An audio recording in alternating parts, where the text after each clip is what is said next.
Hello everybody. Hello and welcome to Grand Prix Berlin, right? Grand Prix 2022, third tournament in Berlin, and you guys believed it's gonna be me and Jesse again, but here we go. Now, new guest on the show. Welcome, Vidit. Hi, how are you? Everything's great. Hopefully we will have no terrible lag as yesterday. It was my fault. Couldn't do anything about it. Hopefully today it works. Very important round, round 6. And yeah. Yes, the games have already begun, right? Yeah, the games have begun. We have, quite a mixed situation, I think, in all of the pools. That's the first time in this Grand Prix that there is no clear favorite in any of the pools. And more than that, in Pool D, I don't know, there might be some curse of Pool D, because the same was in Belgrade, that it's a lot of draws. And for this tournament especially, depends on the perspective. They joined first or they joined last before the last round. Yes, everyone is on 50%. Yeah. Well, if I'm not playing, then I assume the number of draws would increase. So. Yeah. By the way, yeah, I know people like to start talking chess right from the beginning, but once again I think it makes sense to say, to assure people you will stay till the end of the broadcast, or at least for a few hours. No. Right? No, Evgenij, that's the trick. We don't tell them when I leave. So in that hope, they keep watching and they don't know when I leave, so they watch for the entire duration. That's the key. Oh, you mean, but how does it work? That they will wait for you to leave, or Exactly. So they might think it's only for 15 minutes, and they might say, okay, I'll watch it. Oh, And yeah, then I okay. don't leave in 15 minutes. So they think it's 1 hour. Okay, then I'll watch for 1 hour. Yeah. So they never know, Yeah, right. So Vidit stays 15 minutes, I was told. So everybody do not miss it. Okay, some interesting developments on the boards already. I don't know, but yeah, having such a special guest, I want to do a little bit of an interview, kinda. So, what's your experience? I know the tournaments didn't go very well, but is it tricky? Would you tell me it's tricky, playing the round robin, and you have one pattern of playing round robin, kind of finishing in the upper half is good, let's be solid first of all, but at the same time it's a qualification event and only one, but basically first place and all the rest, right? So was it tricky? Yeah, as you said, only the first place matters. So it's a different one, and also it's very short. There is not much room for a hiccup or an error. It's just 6 games, so that's one challenge which I faced, and yeah, it's like one of these knockouts, in World Cup. Only one player goes home happy. Yeah. Here it's similar, only one player goes home happy. Yeah, that's right. That used to be a joke about knockout World Cup, so that you start with 128 players full of hope, and at the closing ceremony you have 2, and one of them is visibly unhappy, right? Exactly. But at least the good thing is, if you're playing bad, the misery ends quickly. Yeah. Yeah, right. But yeah, I've actually never thought that it's really short, this one, 6 rounds. So basically, we would not guarantee Magnus qualifying, because, he's known for this trick, slow start and then, winning everything at the end of the tournament, right? So there wouldn't be... I think he would qualify. Yeah. I think he would qualify. Yeah, most likely, but still. And that's why this tournament is special, because this is the only tournament where Magnus can't play. So that's what makes it special also. He couldn't play. Because World Cup he can play, which is also qualification to candidates. But this tournament he can't influence directly. Yeah. Okay, I bet they kind of rewritten the rules recently because someone has spotted a huge hole that technically Magnus could have played the candidates. I think Really? a couple of cycles back. Okay, not Magnus, but world champion, because I mean, on a common sense level, it's understandable he shouldn't, right? But there was no kind of strict prohibition. So Please don't tell this out loud, you know. No, really, Because like- Magnus will play now. you you don't know. He might show up. Yeah. Okay, so shall we name the players at least? Shall we look at the boards? What do you think? Yeah. Yeah. Okay, so the situation is quite messed up before the last round. Well, Aronian and Nakamura. Well, we actually have the pairing a little bit off, right? Because both of them have the black pieces. I don't know which is which, supposedly from this slide, but both Aronian and Nakamura are playing with the black pieces. Yeah, I'm double checking this. And they are the leaders of Pool A.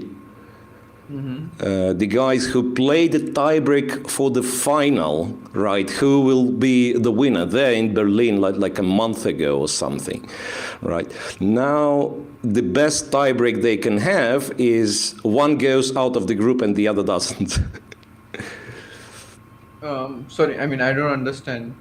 Best tiebreak? Best, I mean, the best they can get. I mean, they cannot both meet in the final, right? Yeah, So yeah, I mean, yeah. the kind of the best achievable. Like if we are supporters of both Nakamura and Aronian, which I'm a big fan of, actually, I wouldn't mind these guys, you know, battling it out like in the semi-final stage, final stage. They were leaders of the first event, and then, you know, they didn't play the second one. And it happened so that the blind pairing, and I believe it's a blind pairing from the baskets, sort of, they basically fell into the same group. Yeah, yeah. Mhm. So in Pool B, well, Daniil Dubov is the one struggling, right? And Shakhmamedyarov and Linier Dominguez are leading. Shak is white, so he has good chances today. Yeah, that's interesting. On the other hand, like Keimer versus Dominguez, I mean, I have no idea what to expect, right? Because Keimer has no pressure on him. He's trying to play chess, and when you just play, even with white, you might give your opponent chances, and yeah. So anything can happen, but I would agree that Shak chances for now look like preferable, perhaps. Much better. Yeah. Then Pool C, the leaders are Wesley and Sam Shankland. Yeah, both having white. Wesley having arguably easier opponent. I mean, I'm not ready to kind of claim it for sure because MVL's performance wasn't that impressive in this tournament, like especially like this loss against Predke in like 20 moves, then yesterday's loss with white. Yeah, he's struggling. Yeah, and then Pool D, where everyone seems to struggle, or everyone has perfect chance to qualify. But once again, depending on the angle you look at it. Yeah, yeah. I mean, let's say objectively, I think Anish and Yu Yang have higher chances because they are white. Yeah, it all breaks down to like winning one game, right? So. Yeah, yeah. Mm-hmm. Okay, and we start as usual from Pool A, from board 1, as I have it on my list, even though this board's order is absolutely independent, so it doesn't mean like board 1 is more important than board 8. Yeah. Okay, so what happens here is Yesipenko went for the bishop's opening, or might have been. Initially, I was wondering why he played bishop's opening, because Hikaru never really plays Petrov. Yeah, and that's the reason why you do this, right? Exactly. Exactly, to avoid it.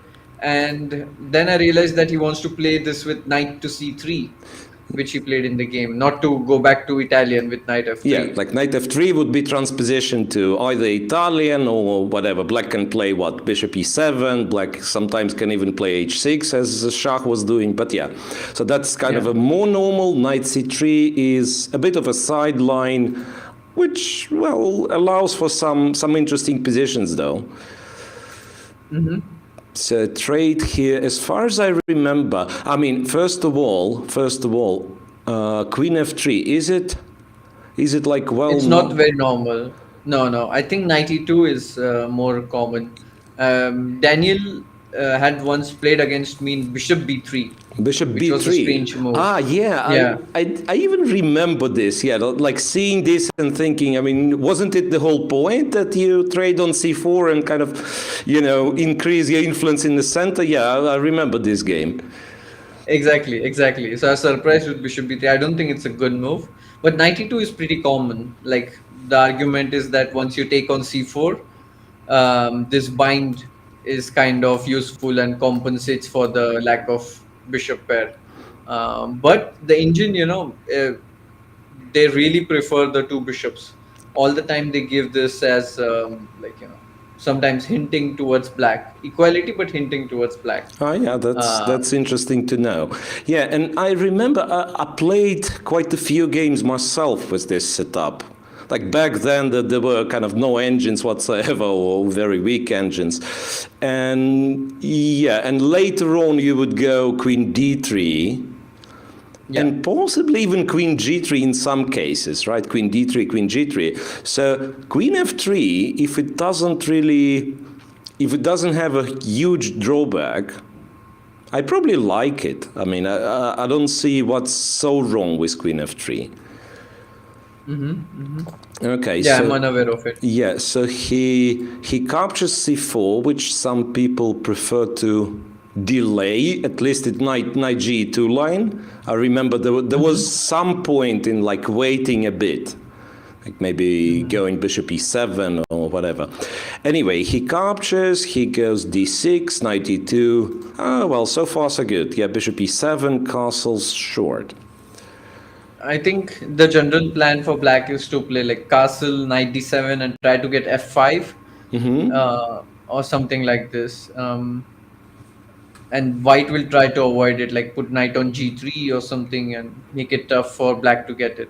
So I think that's the fight going to be about. And he can also play c6 just in case. Yeah, castles, we do not know yet where the bishop is going from c1, right?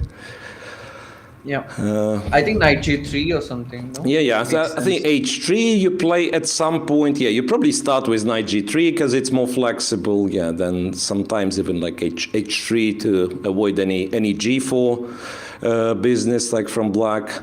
Yeah, and you're absolutely right. I think c6 is a legit move, like c6 and possibly even like c6, a6 and looking for... Well, right now I would be afraid of knight f5. Yeah. So I would first try to avoid it somehow. But then the question comes how to react to knight f5 anyway. Like you probably don't play rook e8, bishop f8 of some sort, right? Why not? No, maybe you do. Bishop g5. Yeah, I was a bit worried about this bishop g5 and already any kind of... Yeah. Well, knight h6 perhaps is not a threat yet, even. But it doesn't look good to allow it. Though. Yeah, like how do you ever unpin, sort of, yeah. Actually, once again, the engine likes it, but... wait a second. We are getting A4. updated. So castles and early a4 from white. Interesting. So he's trying to gain space. I mean, I'm not sure if he goes a5. It may be that if c6 is played, I could think of bishop a3, and then it's kind of behind the pawn. So a4 might be useful in this case. I'm curious if black will play a5 himself or delay it. That's going to be an important strategical decision. It's Hikaru, as black. So I feel he will not play a5. He'll play knight d7. Is my feeling. Yeah, and your feeling is absolutely right. We have an expert there, chat. Yeah, knight d7, kind of real expert. I pretend to be the expert when you are not here. Knight g3 looks only logical. Yeah, if you allow f5, it's probably, well, should be good for black, even though Yeah, maybe f5 is not a move yet. I mean, it's possible because c2 is hanging at the end. yeah, you take with the bishop and yeah, a5. Interesting. So Oh. f5 is allowed. And he's playing so fast, so maybe it's some kind of weird prep. Yeah, I mean, people tend to prepare a lot of stuff nowadays, right? You have to. I think the openings, they make a huge difference nowadays, because players are very equally matched.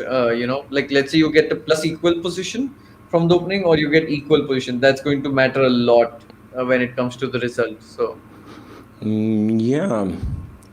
Yeah, I was thinking a lot about this. Like nowadays, with all the opening knowledge and sometimes lines going like 20 moves deep and so on, it's not 20 is the easy lines. It's kind of, The real yeah, ones go well, deeper.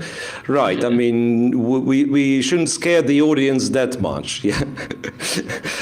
No, but really, Why not? you know, it's not that much time, that much room left for kind of playing the game itself. So it's basically playing the opening. Okay, maybe not knowing the opening exactly, but anyway, you have some knowledge, you have plans and so on. And then you've played the opening, and then if everything went according to plan, very often you have just kind of a puzzle. You have to solve this position. Either like white has an advantage and now your task is to convert the advantage, or the opposite, it's equal, and you have to make a draw. I mean, very often that would be the case if both players are kind of knowing and going for something very principled.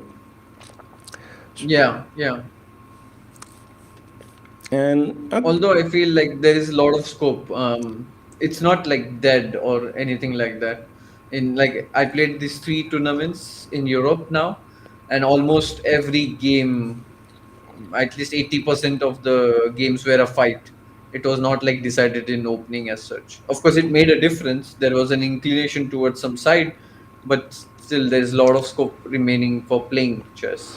yeah, absolutely. It just that I mean that it kind of increases the importance of the opening, right? Because Very much. look, what I would do, say 20 years ago, like I would, no, 20, I still had no laptop. I was like 25, 50 and had no laptop because it was kind of a luxury back then. Now, okay, let's say 15 years ago, I would look at what my opponent does, and especially like if I'm playing black against someone who is weaker. I've played a lot of open tournaments, and if I don't know what to do, I would tell myself, okay, just go g6, bishop g7, figure it out, right? I mean, it was quite common. I mean, stuff like that. So basically, you accept a worse position, just hoping to outplay your opponent later on.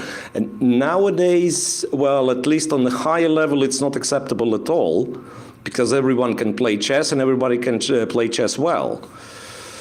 Yeah, and also I think the importance of white pieces has increased a lot, because now you know much more about the game, and starting first really makes a difference. Like if you have to win on demand with black against equally strong player, like at the top, it's not an easy job at all. Yeah, It's one absolutely. of the toughest things you can do.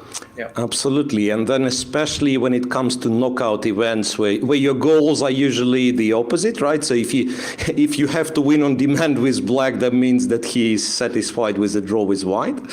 And then it's really, it's actually a very common question with it. Like people tend to ask, how do you play for a win with black, or is specific opening good to play for a win with black? You know, and my answer to this is that, you know, I'm sorry that you are in such a situation in your life that you have to play for a win with black, but there is no such opening if we are perfectly honest, right? I mean, all this like seemingly sharp knight-offs or whatever. I mean, you can get a game and you can win the game with black, but only if white kind of allows it. Yeah, yeah. Also, you run a risk as well. And like right now, I was playing this online tournament, and I had to kind of win on demand with black, and I ended up playing stoned wall. I willingly have to go for positions which I know are bad, but at least I avoid the forced draws or make my opponent play positions which are not to their taste somehow. But I know it's bad, and I'm walking like a very thin line. Like white has to make at least 3 or 4 mistakes for me to get better, 3 to at least equalize. Yeah.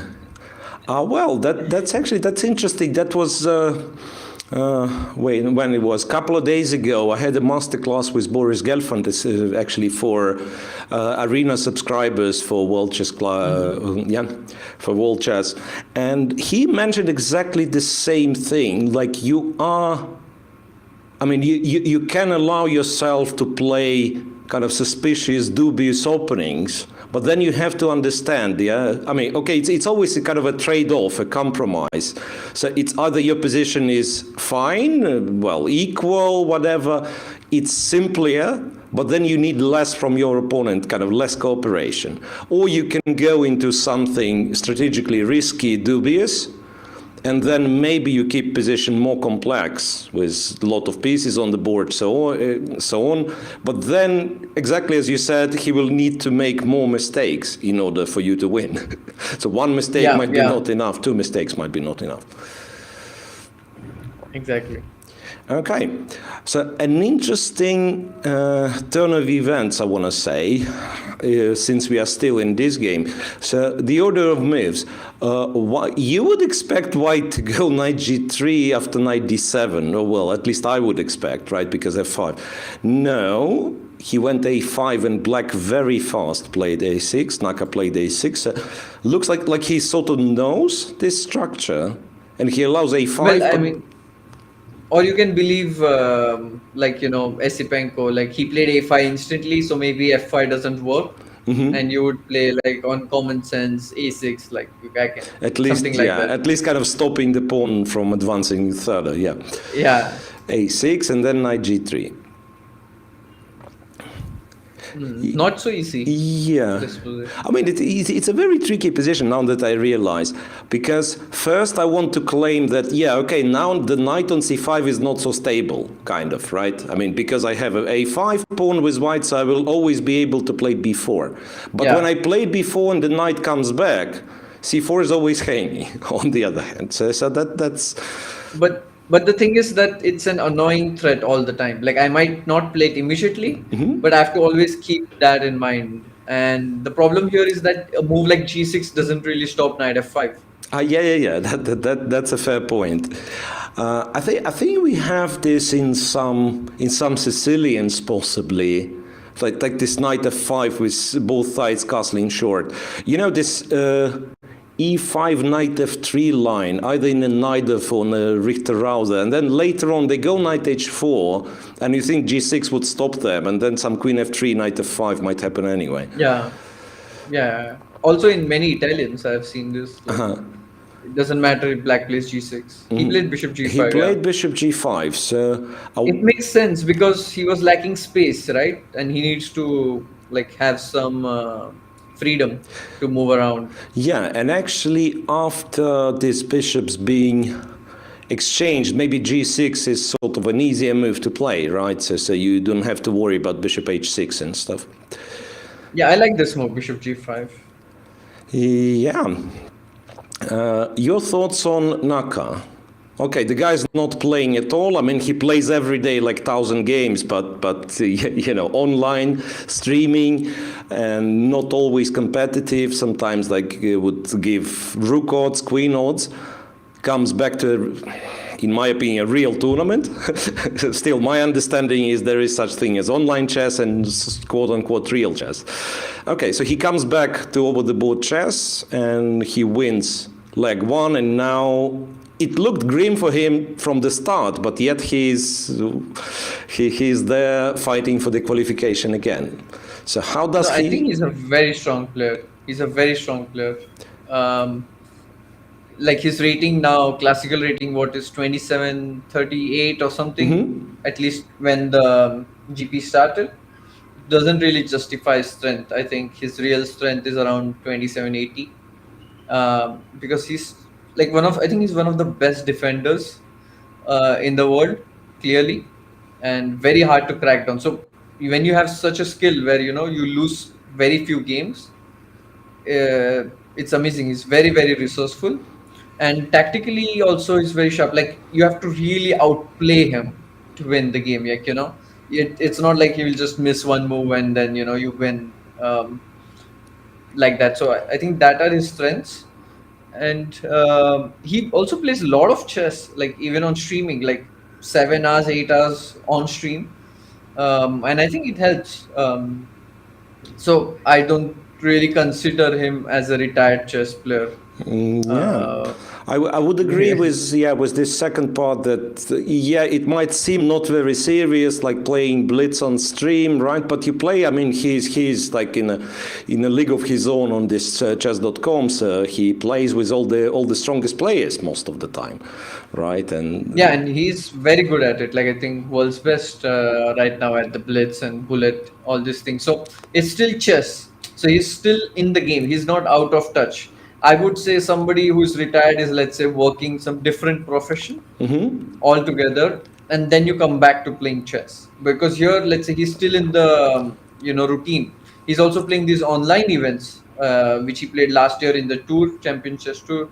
Then even now, this Rapid Championship, he's playing every weekend.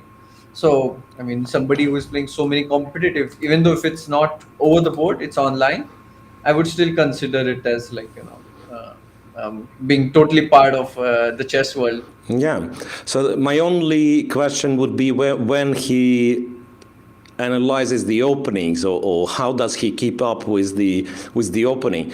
Because well, nobody seemingly posed him with like huge problems in the opening. Maybe that specific, like kind of he was a bit lucky to get these specific guys. I don't know, in the group. Well, but yeah. I don't think so. I think there is a compromise because he plays so much and he does the streaming and stuff like that.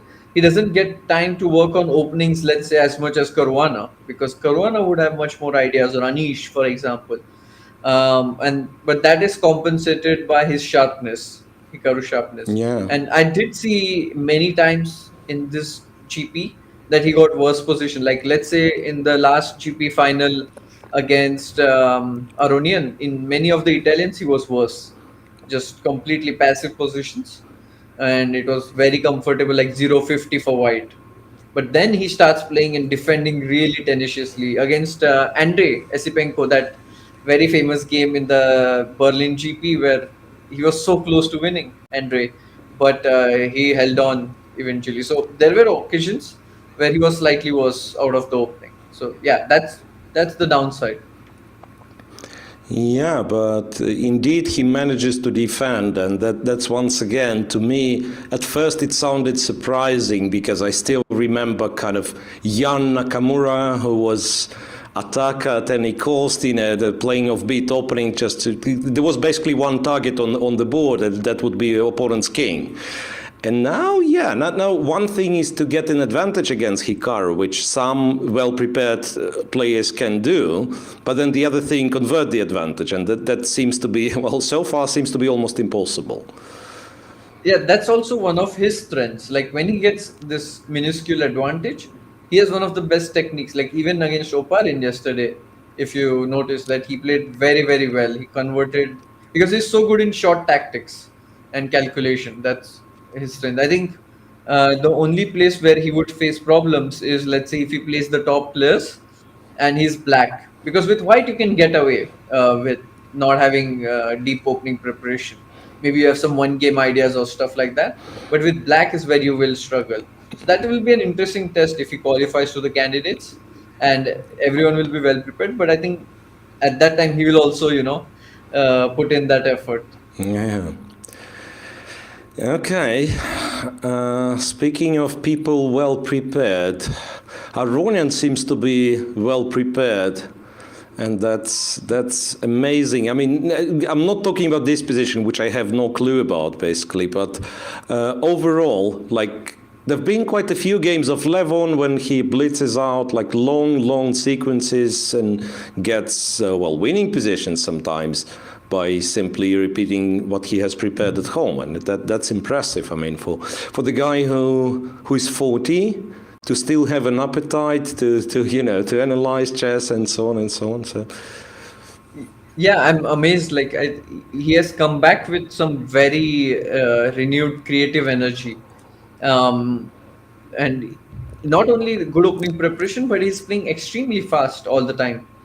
Trying to, like the old Levon in 2011, 2012, he used to be like this, playing some. He always had opening ideas all the time, which made him very dangerous. And I remember Anish, for example, used to struggle against him. Like he had like 5-0 or something like this. And then in between, he got very limited. Like he was only playing D4 or C4. And then there was this transitionary phase where he started adding E4. And he started with Italian with C3, D4 instead of going the mainline Italians. So that transitionary phase for him was tough because he was losing some games. But right now he's very, very well prepared. And with black, he's playing the most forcing lines where he wants to just solve the problems by force. Like just either it's clear draw or very close to draw. He doesn't want to have positions which are slightly worse and you have to defend. Yeah. So it's like that he almost only accepts the white games, right? I mean, with black, I don't care. I just want to make a draw or have the real fight, if you like. Yeah, so that when the position is unclear and we both can win, or let's make a draw and I'll crush you in my next white game. Yeah, with black, it's already, as we discussed, it's very hard to win on demand. So, and the other option is that you suffer, where white gets like little bit of edge, let's say one of these typical Italians, Yeah. And let's say even in Catalan, like he goes for the most forcing line. He wants to clarify the game as soon as possible. Yeah. I actually thought about this. Like there is. It's not only him. I think it's sort of a philosophical thing, a kind of a paradigm shift that. Some years, or maybe I'm quite old, so it's not some, it's more than some years back. But I'd say Kramnik-Leko match when they would, this Queen's Gambit position where white is better and you are supposed to make a draw, and it was considered to be fine. Yeah, you are solid, it's a draw with the precise play kind of, and you would go for it. Nowadays. Like even the Queen's Gambit, it loses in popularity to the Rogozin, I believe, on a high level, simply because Rogozin is kind of more forcing, and if you've played if you know everything, you rarely suffer at all. It's just a draw. Yeah, it's a matter of trend, I think, in that circumstance, because QGD is also very solid. But this line where black goes knight h5, takes on f4, and this pawn structure, it's equal, but it's very passive. It's not to everybody's taste, but it's very solid. Like for example, Radjabov, who doesn't really work on opening so much right now, or Hikaru, they wouldn't mind playing those positions because they know that it's solid. You can't get out prepared that deeply there. Like there's no forcing line which they need to remember. But Levon, using his opening preparation, he wants to use that to his advantage. Go for lines which require a lot of memory or require a lot of bookish knowledge. But the result is you avoid the suffering on some occasions. Yeah. Speaking of this position on a board, do you have any inside knowledge on what's happening? Because, I know there is such line.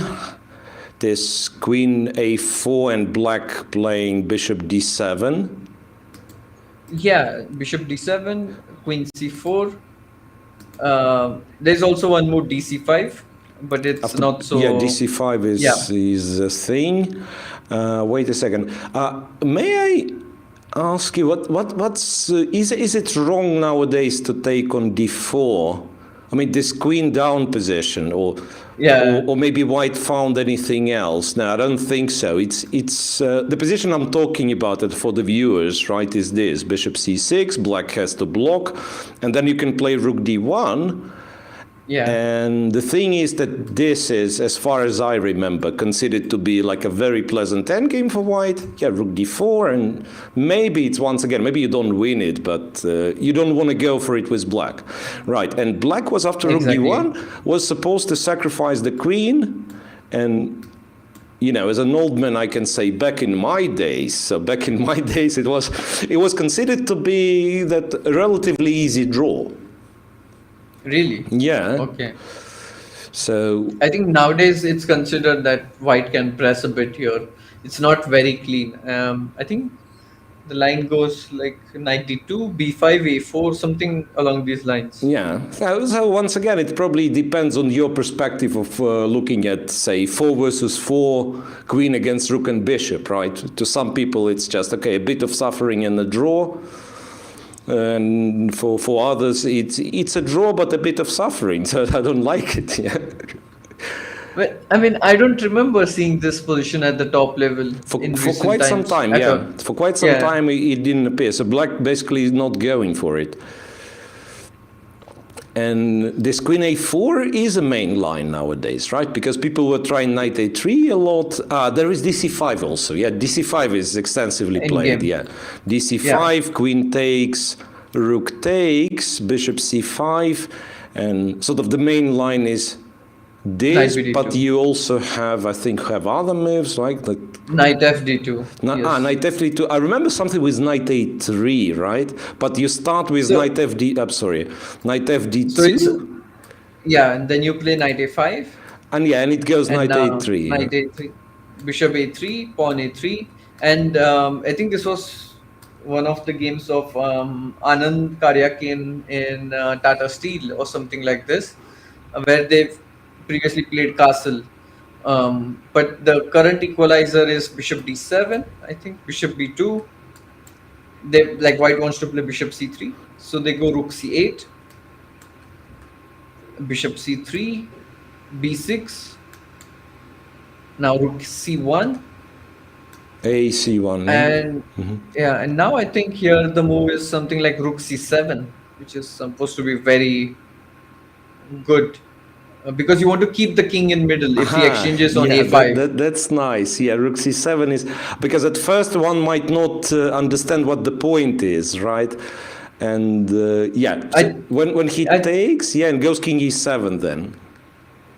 Well, I think it's rook dc1 or rook ac1 because bishop a4 is also, Yeah, you know. there is also I think bishop it's a4. It could be rook d to Yeah. c1. Yeah, so Yeah, just to avoid yeah. bishop a4, and then something Yeah. like this. Yeah.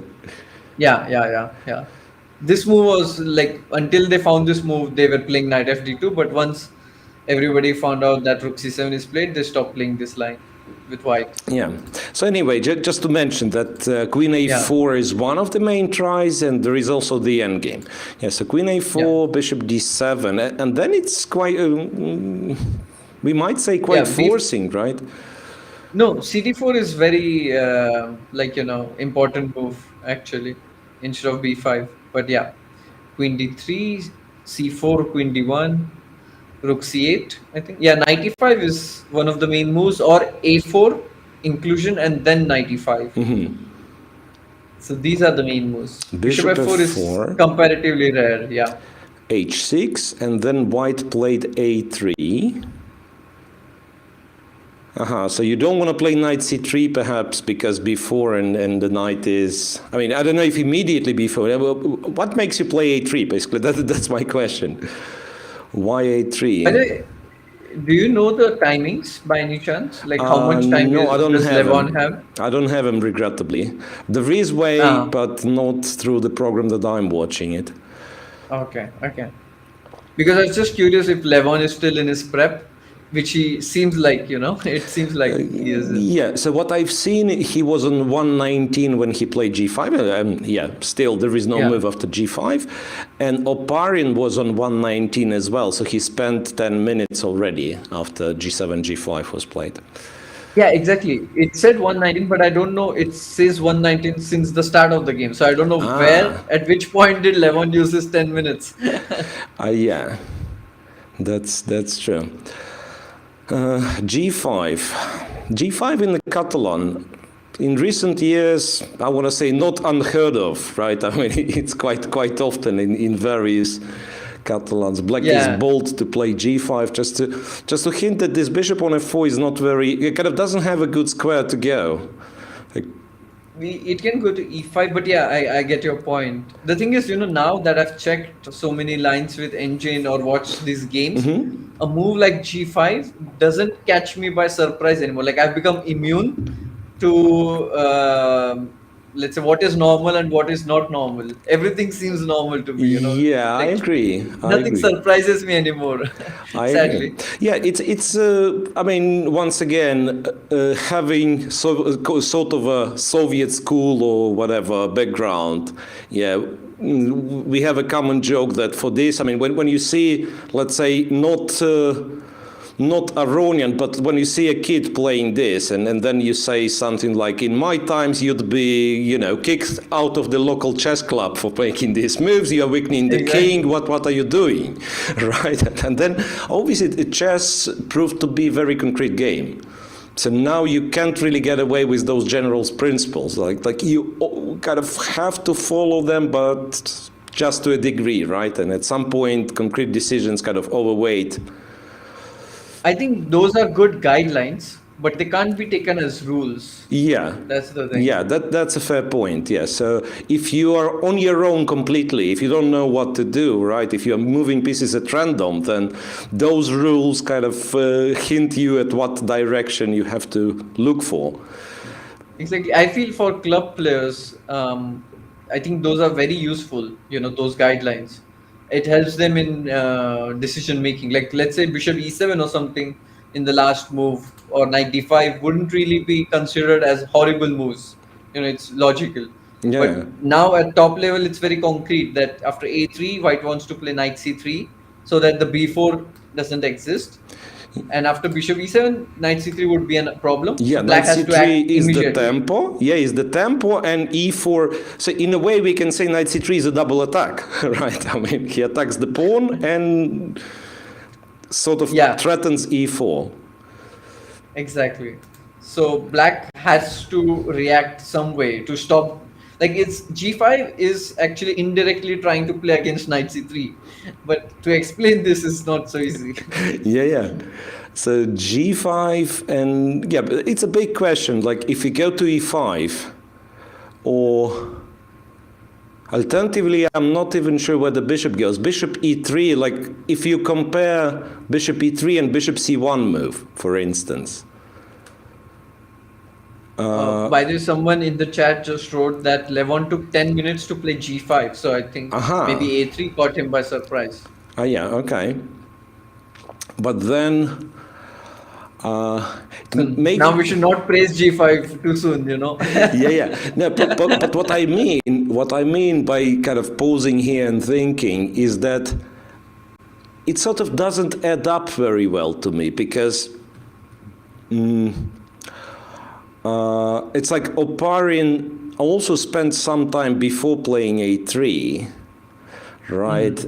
If a2 a3 is kind of first independent move and the preparation from Grigori Oparin, then A3 is super rare according to the database. It has like 6 games played so far. yeah. So, but then didn't you look at g5? And if you didn't, does it mean that computer is not unhappy about g5? I mean, there is always this kind of logic nowadays, right? I mean, you want your opponent to think, but at the same time, if they start to think in the opening they prepared, sometimes you're kind of scared. Okay, maybe I made something stupid, so that even they didn't analyze it because it's such a bad move. Well, nowadays it's hard to know, like, if it's preparation or not. But I think with time management, you can figure it out to some extent, because not everybody likes to, waste time. I see that A3 is move number 7 according to my engine. So you have, like, there are 6 other moves which engine think are like better, but A3, Wait, bishop f4 was played, right? First. 11, Ah, yeah, okay, 11 okay. bishop f4, Sorry. h6, and then a3. A3 is novelty. A3 is novelty. Okay. Okay, h6 was played, then a3 is a novelty.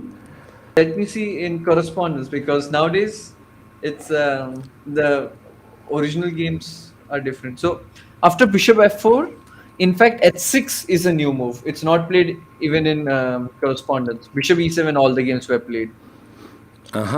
So that's Levon being creative once again. Yeah. And h6, you probably play with the idea to play g5, right? I mean, what could be other possible explanation? h6. Makes sense. Also, other explanation is that it's engine's top choice. Yeah, but I don't think Levon, by the way, yeah, I mean, if we are talking about that, I don't think Levon is this kind of a guy who would kind of blindly pick the move simply because it's an engine choice, right? I mean, still you want to dig and understand what the idea is and why this move, and say why h6 first and not bishop e7. Yeah, of course. You try to understand, because the main reason to understand is also you remember it better if you know the idea, because the moves you will not remember, but you remember that bishop e7 there was this problem. That's why I go h6. And a3 is one of the top moves after h6. Yeah. My engine wanted to play knight f5 here, not g5. Interesting. Okay, I'll not use engine for the rest of the thing, but I was just curious to get into the mind of the players, where the preparation stopped. Yeah. But now we can be by ourselves. Okay, so g5 and bishop d2 was played, interestingly. I was actually thinking bishop e5 made more sense. Was it possible? Yeah, I'm wondering if you do g4 or somehow g4, like having this bishop on e5 is annoying, right? So I want to trade it. I mean, I don't feel comfortable playing, say, bishop e7 or bishop g7. I'm not even sure where the bishop goes. Yeah, so I want to force matters a little bit. So maybe I go g4. Knight fd2? Yeah, knight fd2, and the knight on f6 is still kind of awkward, right? I think he might not have liked maybe taking... no, sorry. I wanted to take and play knight d5, but e4, and I lose a pawn. Yeah, that's what I thought, but... Okay, knight g8 is obviously too much. Knight g8 or knight h7 is it's not how chess works, right? So the only viable option would be knight d5, and then e4. Could this be some sort of no? But he'll just take and he'll protect the pawn with f4, right? Yeah. No, this looks bad. So maybe something else after bishop e5. The bishop e5. If we take immediately, maybe once again for people at home, I mean, somehow I have some sort of prejudice against such trades, because like even if white simply takes with the knight, it feels like a good Catalan. I mean, it might not be, but feels like every Catalan is a good Catalan. Okay, that's for sure. I'm on board because it's always like 0-10. In the worst case, it's 0-5 or 0-10. So yeah, I'm on board. Yeah, I'm a kind of I'm a bishop g2 guy, and at some point it was getting getting funny on me, because people said like, okay, that's Miro, he always puts the bishop on g2 and so on and so on. I was still competitive player. I'm not sure if it was like 2012 or 2013, and one of Ukrainian super finals, or it was called Ukrainian Championship, but this one, the strong ones, the round robins. And I'm paired against someone 2650, 2660. I go for a sideline of Sicilian, so I'm actually kind of working on myself to open with e4, going for some sidelines with bishop b5 check, to only later on play rook e1, bishop to f1, and fianchetto to the bishop. And then I've given up by that point. I thought, okay, that makes absolutely zero sense. No, it's true, because once we get used to with bishop on g2, everything else seems risky, because with bishop on g2 there's no attack, never. And even when I switched to e4, my first reaction to knight off was to play g3 bishop g2, Not to go, bishop g5. Yeah, that's interesting, really. And then it actually quite hard to switch to something else. I mean, when you have your patterns, sort of, right? So it's like, and it probably, So, probably takes you to be lucky from the childhood to pick the right openings, right? Or your coach to be a good guy to teach you the right openings. by the way, I'm very sorry to interrupt, but two games have ended in draw already. Wait, what? Two games have ended in draws, yes. Whoa. I don't even have the results. What has ended? Yeah, I mean, probably we should have kind of been Moved on, yes. a bit faster switching between the games. So we have two results. Would you tell me? So Sam and Vachier was a draw. It was some opening preparation in Grunfeld. Uh-huh. And Mamed and Daniel just repeated moves. Wow. Mamedjarov In a and very Dubov, complicated position. that's interesting. Yeah. It's very strange. It's very strange that Mamedjarov repeated. Okay, it's basically was no game, right? It's well. Yeah, but I think we should go to Sam's game because that was at least more entertaining. Yeah. We have I Yeah. believe the final position on the board. Some new perpetual check in Grunfeld. Who would have thought, right? Exactly. So it was Russian Grunfeld. But the thing is, I think MVL might have predicted it because Sam made a course on it. Yeah. So this queen b3 line in the Grunfeld and this sharp e6, and yeah, that is something that you can study deeply, right? Yeah. It's a very solid opening, but nowadays it's like Black has found ways to equalize. Okay, but we no longer need this board then, right? I mean, it's what we are shown, Yu Yang and Vityugov. So it's pool Maybe we D. can just. I thought we will show the audience how it entered in draw. Yeah. Well. I can have it on the screen, and then when we get to analysis board, yeah, that's a nice line anyway. I mean, that's a funny line. So maybe let's go through it. Vityugov and Yu Yang and Vityugov. What's that? Some. Yeah. Now I think we have it on the screen, right? Yeah. The analysis board. So I will not go like move by move, just to show. So it was the Grunfeld, it was queen b3 line. Then this is kind of common, right? Knight d7, and then knight g5 was played by, if I'm not mistaken, right? Knight g5 was played by Evgenij against Anish. Also by Magnus against Linear. I think that was one of the famous games. Yeah, so e6 is sort of the most straightforward. Queen e4. Yeah, I think h4 was the move, like Kasparov's novelty back in 1999 or something. After e6, fe6, h4 against Swidler. Right. Yeah. And then there were some, I don't even remember how it was, but there were some exchange sacrifices on f3 and so on. Yeah, exactly. Okay, so queen e4, knight b6, bishop e3. Here, well, it looks like a very straightforward line, yeah. And when you see something like g4, g4, e5, you probably realize that both are prepared. Otherwise, you don't play such a complex position with kind of spending that little time. Knight g5, h6, takes here, castles, and queen e7. Bishop to g2, takes the bishop, takes the knight, rook b8. That's lovely. Just rook b8. Well, now g5 is attacked, yeah? Yeah. Back to f3, queen c5. Yeah, I mean, I'm trying to understand why exactly b8, but yeah, probably rook d8 you just don't want because, there is no rook d8. Yeah, knight f7. Yeah, just takes over here. It doesn't matter what you take with, it's knight f7. Yeah.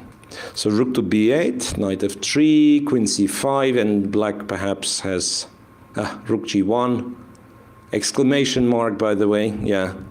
This, Rook D8, Queen H6. D8. Beautiful.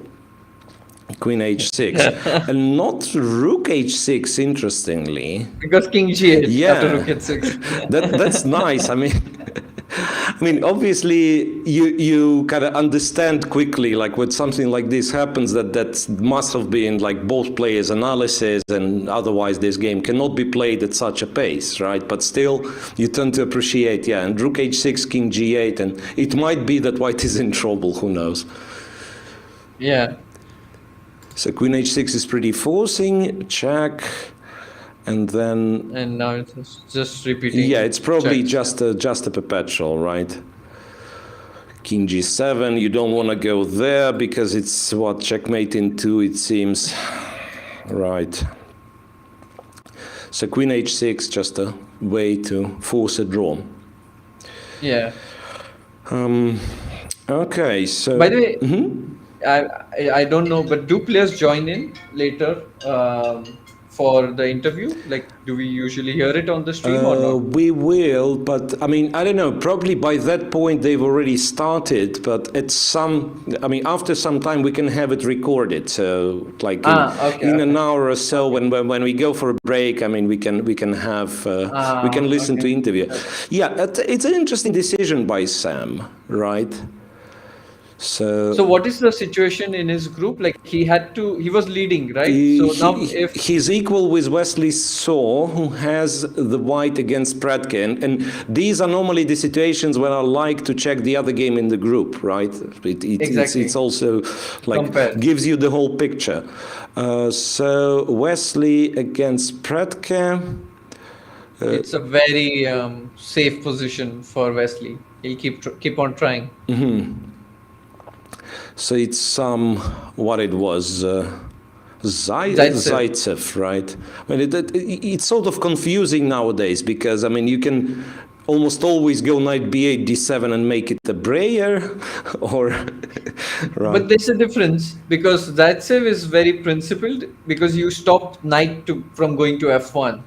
But in Breyer, it like White gets everything which he wants, you know. So Zaitsev, I think, is slightly better opening than Breyer. Yeah, but the question if it works, right? I mean, the thing with Zaitsev, I mean, unless like White goes for some sharp lines and. It works better than Breyer, so that's the thing. Okay. So a4, h6, bishop c2. Yeah, Black actually does kind of play some sort of a Breyer setup now. Trade here, captures the pawn. And I get the feeling that I've already seen Pratke doing something like this. Could it be? Against MVL in Belgrade, the first round. Yeah, it didn't. It kind of went differently from some point on. Like perhaps b5 was not taken or something. No, or maybe something like something similar, really. Right. So very quickly reached move 23. So how realistic White chance is going to be? I wonder, once again, I mean, now it's only a speculation, but Sam, let's say, going for this sharp line and then making a draw, did he keep an eye on the other game? Because it's very clear, if he makes a draw and then so wins, he's out. Yeah, but I think he already decided to, you know, like once you enter this line, there's not much you can do about it, right? Yeah. So like you can't deviate it. Like it was like he was hoping or testing MVL's memory, and if it worked out, I mean, now there's no turning back. It's not like he had a game and he decided to make a draw. Yeah. The decision was made beforehand. Yeah. I agree. So I'm just wondering how realistic Wesley's chances are here. I would say it's 80% draw, 20% win, or maybe 70% draw, 30% win. Yeah, so he's not unhappy with this scenario, right? Yeah, very happy. Like he could have not asked for a better situation. Yeah, right. Because like sometimes playing for the win would require you taking risk. While there, Yeah, I mean, you try. If it doesn't work, you have a tiebreak tomorrow, right? Also, the thing is, this is very Wesley type of position. Yeah, Very, very solid, small edge, and yeah, like he loves absolutely. it. Absolutely. Like everything is protected at least a couple of times. That's what you would describe Wesley's dream position, right? Yeah. Okay, so this potentially is a long game, I believe. Yeah. This will take time. So, let me tell you which games are interesting. Do you want to see the other draw which happened between Mohamed and Daniel? Yeah, we could. Yeah, but this was, I thought that was not much of a game, to be honest. Yeah. Then I think Anish's game looks interesting against Amin. It's pretty level, but looks interesting. Ah, okay. So that's what? This kind of a... It was this Italian. Yeah, it was the Italian, and with Italian you'll probably have to help me out because knight d2 on move 6. So I can explain why Anish played knight d2. So nowadays they are a little bit afraid of, instead of knight d2, c3 is the most let's say common move. But then black goes d5. Yeah, c3 d5. Yeah, and then you get this forcing variations with long lines and stuff like that, which maybe Anish did not have a particular idea against. And in Belgrade, Anish played h3, if I'm not wrong. Possibly. The point was again, like he played d5, h3, d5, ed, knight d5. I think. Like knight c3 or something. No. It was this knight d2, bishop e6, something like this. Not exactly, but bishop knight e4, bishop b6, and somewhere b4 was played. Yeah, before I remember, I mean, I'm just trying to understand how it happened. Like because here, for instance, knight g5 is a bit annoying, maybe, and stuff like that. Yeah. No, they do allow it. So knight g5, they go bishop f5, yeah? And before here... Something like this, yeah. And knight db4, bishop e6, and Anish won the game against Amin. So they've sort of repeating, the same players repeating the same, kind of the same line, yeah? So Anish ran out of ways to stop d5 now. So he goes with knight d2. So that d5 again is met with ed, knight d5, knight e4. But there's a trade-off. Now there are no bishop g5 lines anymore. So black doesn't have to play h6. So d6, a6, so he switches to this. By the way, still it's beyond my understanding when it's a6 and when it's a5. It's almost always a5, almost always. But a6 is like you don't mind giving the extra space on the queen side. Like a6 always felt like a little bit old-fashioned way, right? More classical. Yeah. So before bishop a7. Anyway, the way it looks now might not be anything special for white, but white seemingly has control and quite a lot of space. Knight f4 though, how do you stop knight f4? Knight f4, or I mean, my instinct was to try to play d5, but maybe it doesn't work. Maybe not immediately, at least. Does it work or not? Yeah, let's try. If it's black to move and he goes d5, I don't even know. ED. Like, do I try to take the pawn? Yeah, ed. I mean the pawn which is on g6. I'm not sure. But maybe ed. Oops, not even knight d5. Ed, right? Yeah, I was wondering about this. Yeah, it's very, very kind of dynamic. Because once again, I mean, I want it to be a smart. Also, the rook is on a3, so it's not even the rooks are connected. So it's actually, it's a very strange position because I'm kind of trying to go with the usual tactical patterns or strategic patterns that, and nothing seems to work because it's so strange. The pieces are so strangely placed. Yeah, Anish's favorite move, by the way, rook a3, you know. He always goes for this rook a3, rook g3, or rook a6, rook g6. If you see his games, he loves this move, rook left. Okay, hang on. Could it be other way around? We trade everything on e5 and we go c4. Well, how do you start? I don't know. Pawn takes, knight takes, I assume, right? No, I was wondering if knight e4 is an option. Knight e4. Might be still, yeah, knight takes, pawn takes, bishop takes. You take on e5. And now the rook on a3 again. It's a bit Yeah, like that I thought was the thing. Yeah, so I take here and go c4, then open the bishop and open the rook. I mean, I don't know how it adds up, if it does. Yeah, maybe rook takes, c4. And maybe you're the first. And now this rook is good. Yeah, on exactly. a3. That's what I mean. I mean, all of a sudden the bishop from b2 works, the rook goes to g3. Okay, not immediately though. Since we got to this position, have to mention, yeah, that rook g3 would be inaccurate. Indeed, yeah. Yeah, it And might c5 work. though, you It can might play. work, this d5, yeah. It might At least he will calculate for a while if d5 will take Yeah. or not. And looking at the clock, Anish is not like in his preparation. I think it's safe to assume, right? I mean, nowadays nobody's kind of hiding. I'm in prep, but I will spend half an hour just for the other guy not to figure Magnus out. does it. Magnus does it. Ah, Yeah. okay. So he has learned from the best then, because you know. But he doesn't. Uh-huh. Sorry, he doesn't always try to hide it, but he's remembering it many times, and he automatically gets low on time.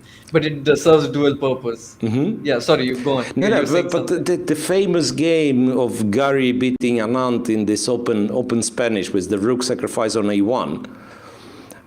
I was told by Belyavsky, I think, that like Gary spent maybe an hour 40 reaching some position that was that was analyzed, and part of that, of course, was recalling the lines, and then back then you had 2 hours, so maybe 1 hour 40 in the winning position at move 25 doesn't really hurt you that much, but part of it was recalling and part of it was sort of acting, so that maybe now I don't know what to do, the position is complex, let's.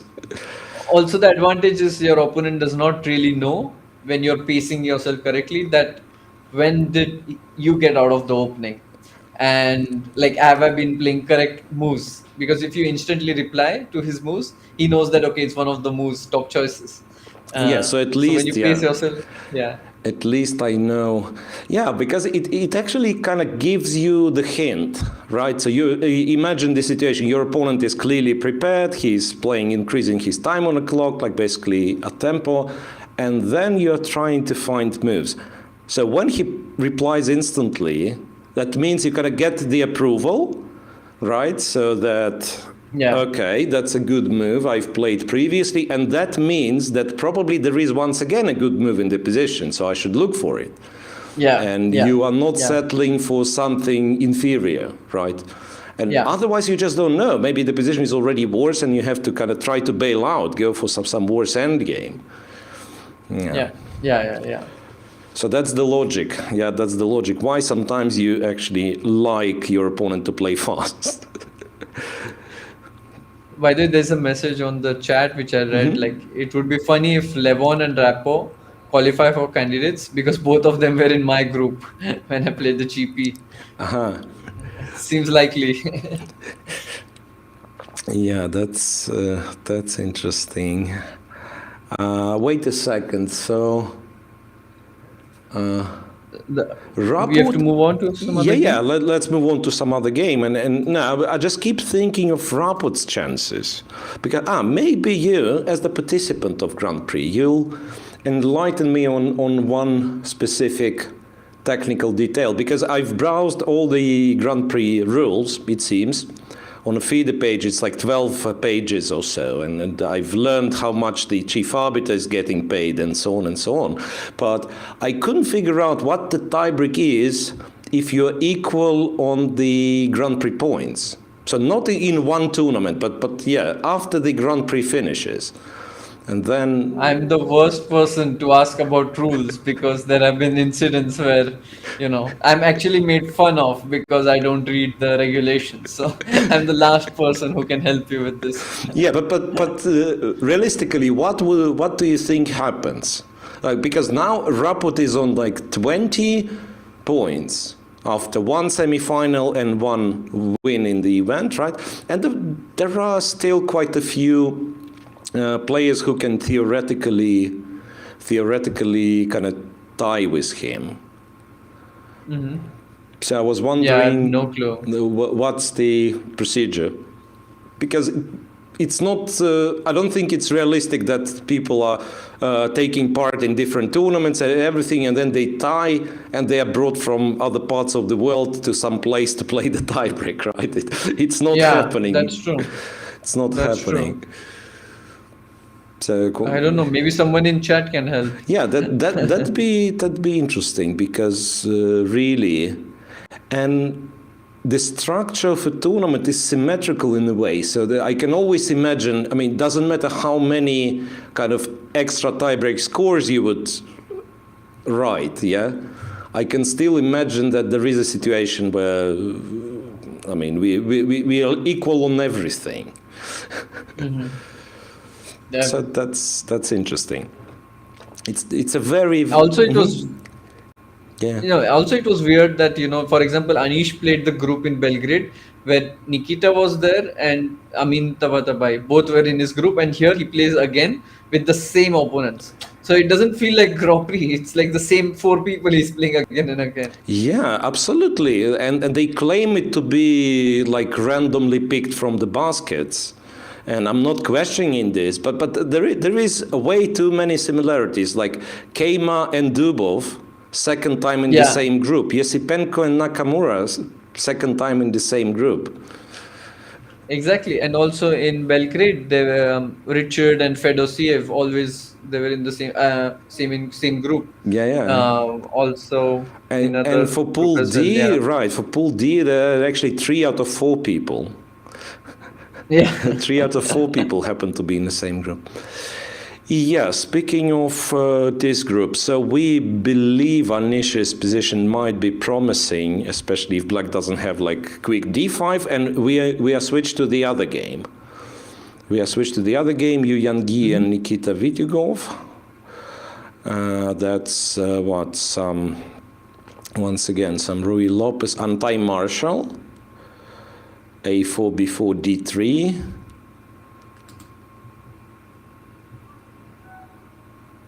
I was just reading the chat, but I got mixed answers on the tiebreak rule, so it's not very clear to me yet.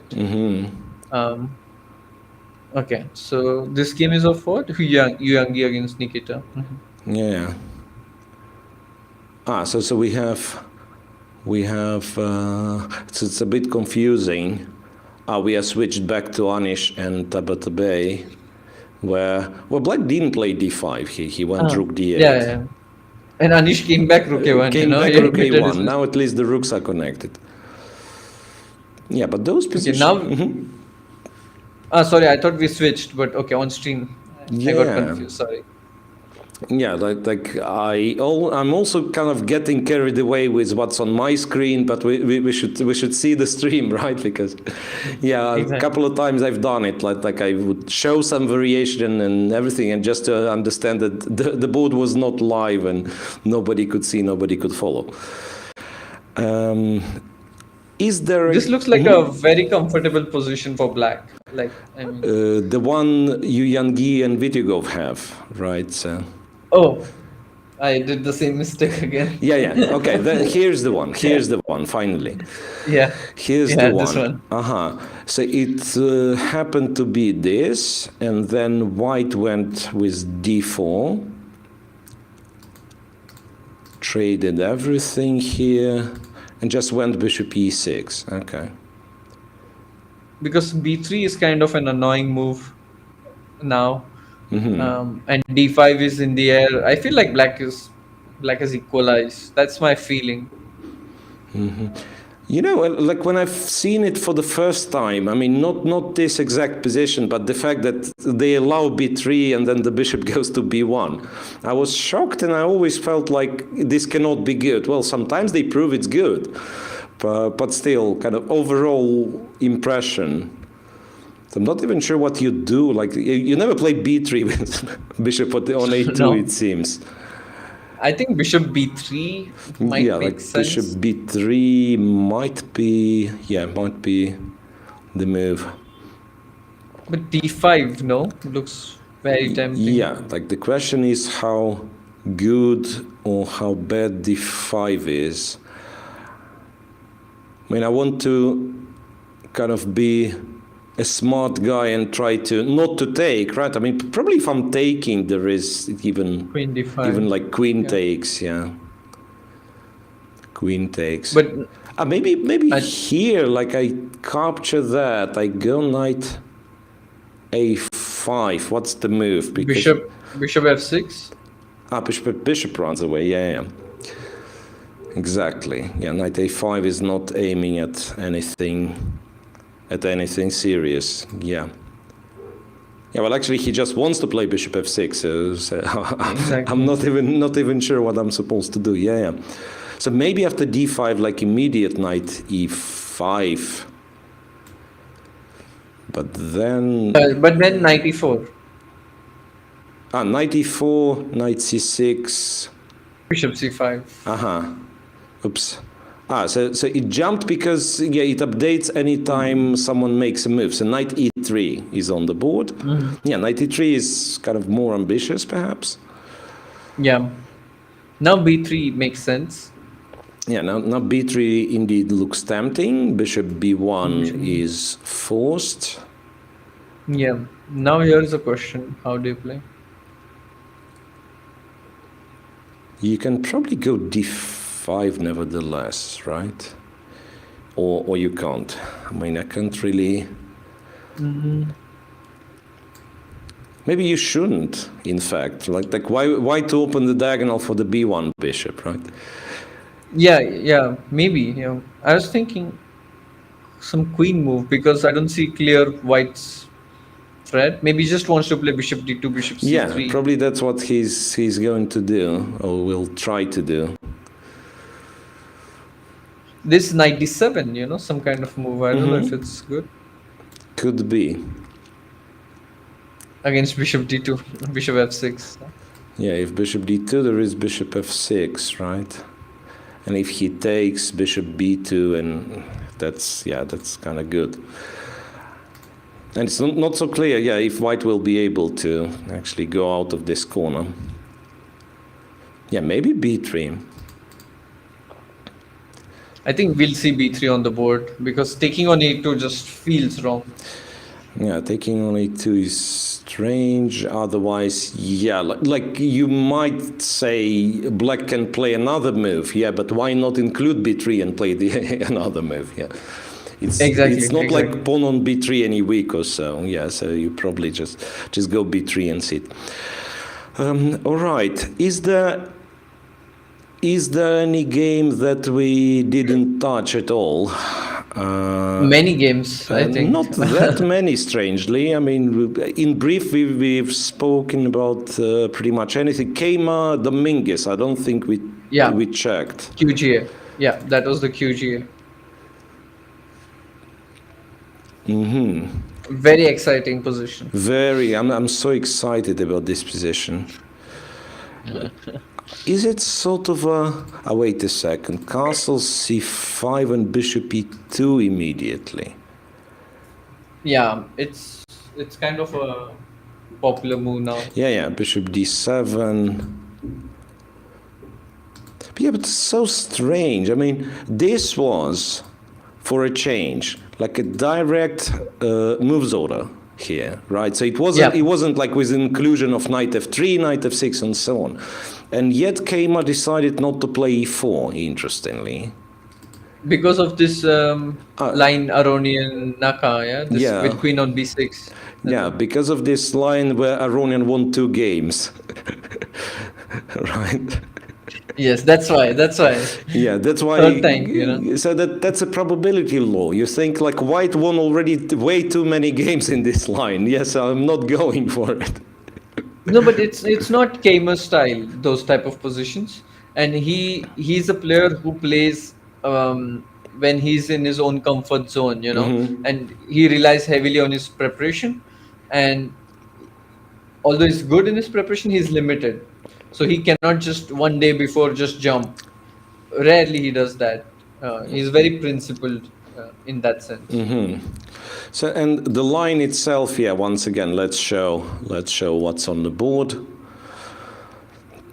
I mean, might be partially the reason why Mamedyarov accepted a draw against Dubov and decided not to try his luck, right? Well, I doubt that this game influenced his decision. Yeah, probably. But yeah, this question looks very comfortable. Like for both sides, it should be roughly equal. Yeah, probably. I mean, not only roughly equal, but also like really strong drawish tendencies that like really hard to think. Well, I mean, there is a game, like it will go on. But yeah, as you said, strong drawish tendencies, yes. Yeah, like logically, I mean, if we agree on like no big blunders happening, because you can literally lose any position, right? I mean, there's not a problem. But if it goes logically, it's hard to imagine the scenario where, I mean, how white's getting better? I don't know. It goes e4, e5, knight e4. No, that's very easy to see. Some knight e4. Then some rook c1, knight e4, knight c5. You get one of the bishops, then you start playing. Yeah, maybe. Slowly. Well, actually, now that I'm thinking, the bishop on d7 is a bit awkward, maybe. Still. Yeah, but okay, I feel objectively it's just purely equal, but there are ways to go wrong. All right, and what shall we do? What shall we do? I mean, probably not. I heard our director saying something which was in Russian, so I didn't understand it. I'll teach them the word break. I mean, that's my favorite word. Favorite word during the during the coverages. So I'll have to teach them that. Yeah, I mean, usually that's the thing. So well, we do like an hour, sometimes an hour and a half, and then take a break for 10 minutes or so. And today is a special occasion because we can show you a video. That's promo, right? And basically, video is always going to be on the screen. Okay, guys. Sorry, guys. You have to bear with it. So we'll be back shortly. Stay tuned, and yeah, after some 10 minutes, we'll come back. Maybe the interviews are ready, so maybe we'll listen to those who made draws quickly today.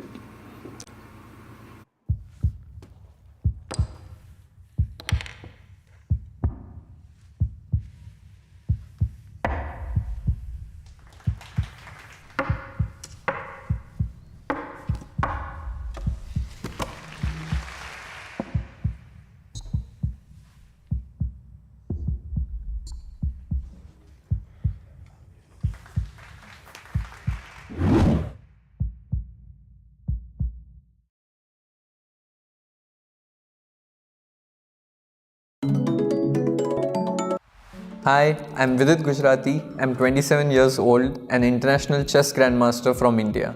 I'm also the brand ambassador for FIDE Online Arena. It's a place where you can play for online rating and online titles which can be recognized by FIDE officially. I feel chess is a sport which can be definitely played online, which other sports don't enjoy the luxury of. And the most important thing is that you can play from the comfort of your home, be it any time, against strong players all around the globe. And since the past 2 years, we have seen a boom in online chess. And be it for professional players or for people who have just started, I think it provides a great opportunity. In the next few months, I'll be streaming and playing games on the FIDE Online Arena. So be a part of it, and who knows, maybe we'll end up playing a game with each other. See you soon on the FIDE Online Arena.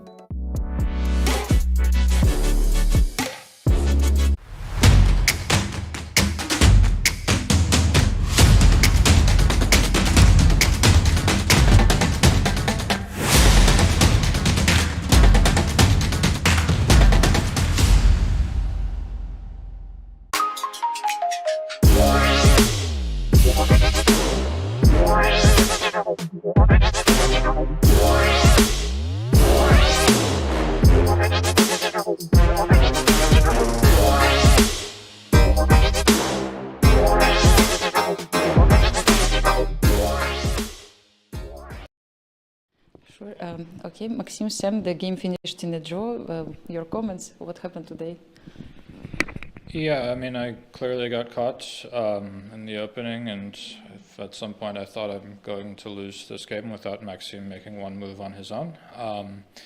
But yeah, I had prepared this Russian system, but I had spent most of my time on knight c6, as well as this d takes c4, bishop e6 directly, and had only briefly glanced over a6, and I had old notes. I didn't even really do any analysis. I just sort of reviewed what I had and make sure I remembered, and I remembered this g4, bishop e6 was, I thought, interesting, and I just didn't have e5, and I think I'm very lucky that the most obvious moves for white are the good ones, because otherwise I think I can just lose this game immediately, and I was very fortunate to have queen takes h6 check at the end, forcing a draw, which I had not seen in advance, but at the same time I just, once e5 came on the board, I didn't really know what other moves I could consider. Every move along the way I just felt totally forced, so I guess I'm lucky I lucked into saving the game.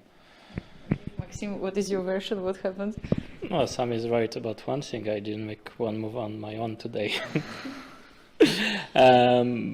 But yeah, I mean, then it comes down to Sam finding this idea with rook g1 or g6, queen h6. I think there are other lines that are okay for white, but this is the best way to make a draw. Of course, it's not what Sam wanted at the beginning of the game, but well, the situation changed over the board when I could put my preparation in place. Yeah, and I mean, somehow you were checking if Sam will find all these moves, let's say, in this game. Was it something like that? Yeah, but it's not up to me, so I just relaxed. I looked at other games. Looked, of course, at Wesley's game, because, like, for instance, if Wesley was better, then maybe Sam would need to do something crazy, but I think it's around equal at the moment on Wesley's board. Of course. And what can you say about overall participation in this Grand Prix?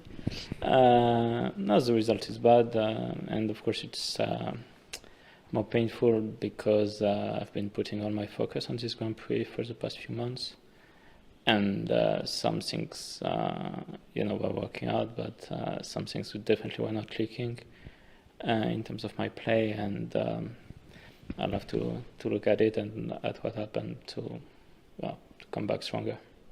Yeah, as always.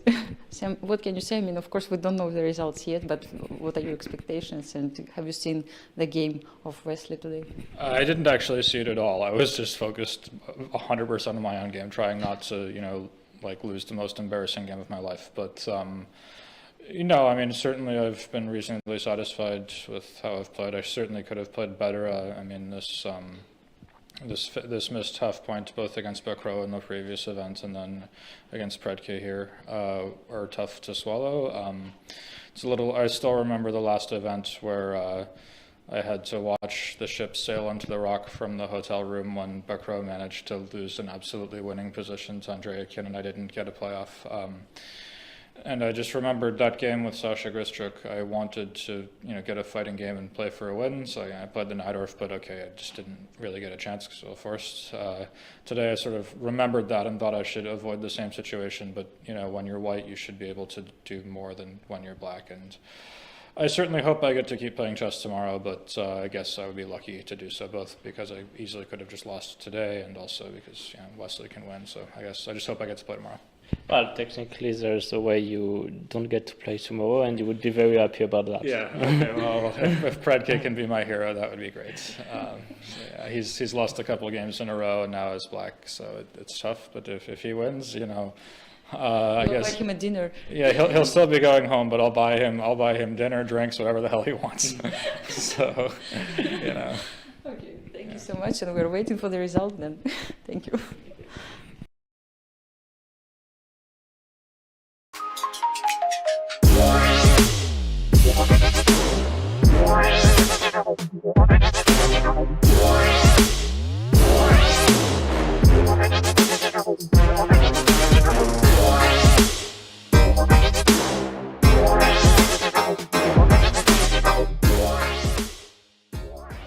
Okay, ready to go?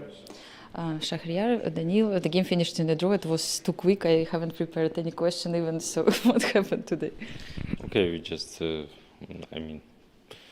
I want to play some bishop b2. I mean, just to play chess. But he played a5, knight a6, and after I played very bad move a3. I think I'm not very bad. I mean, it's not good move for advantage. It's not good.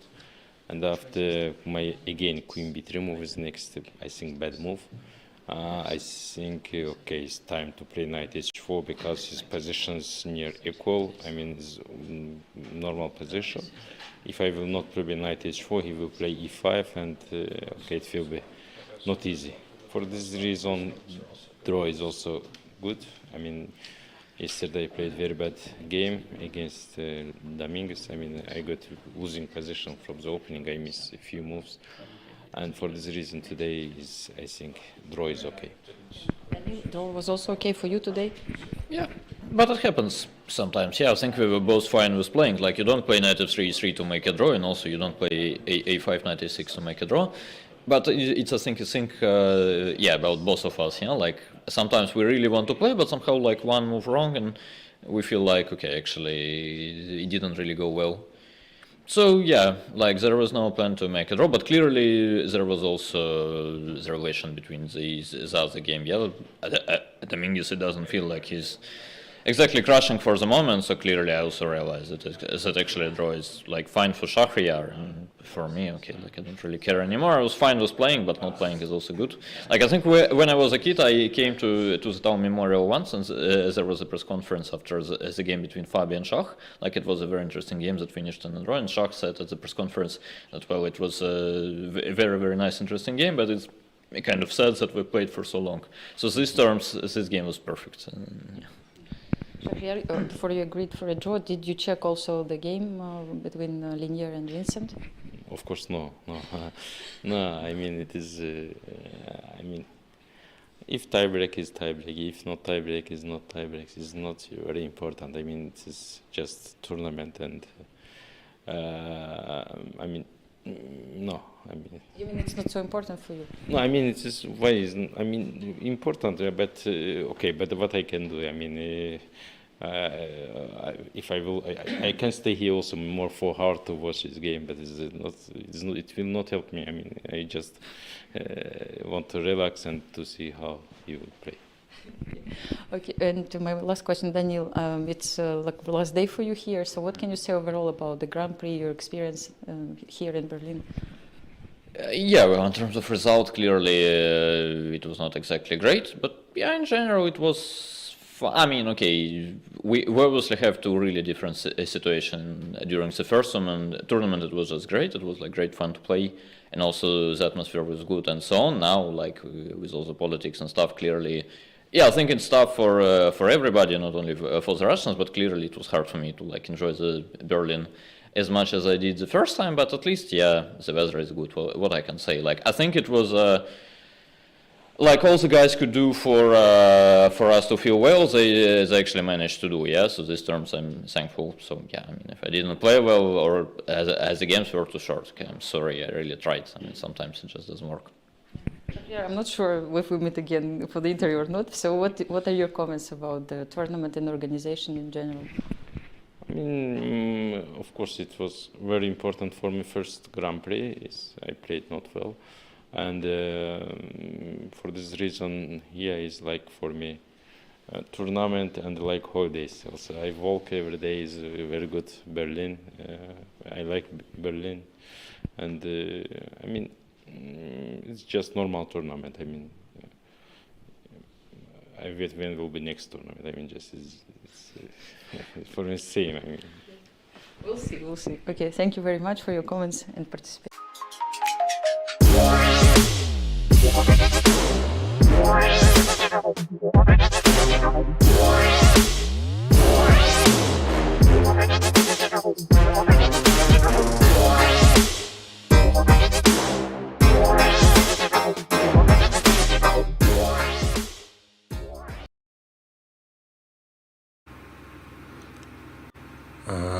Hey, we are back live with FIDE, and that's the last day of qualification stage in Berlin, or rather last classical game of qualification. Yeah, the real last day will be tomorrow, of course, when I believe at least a few tiebreaks. Yeah, I mean, it might be like a tiebreak in every group. It's still possible, but at least a few tiebreaks gonna be played.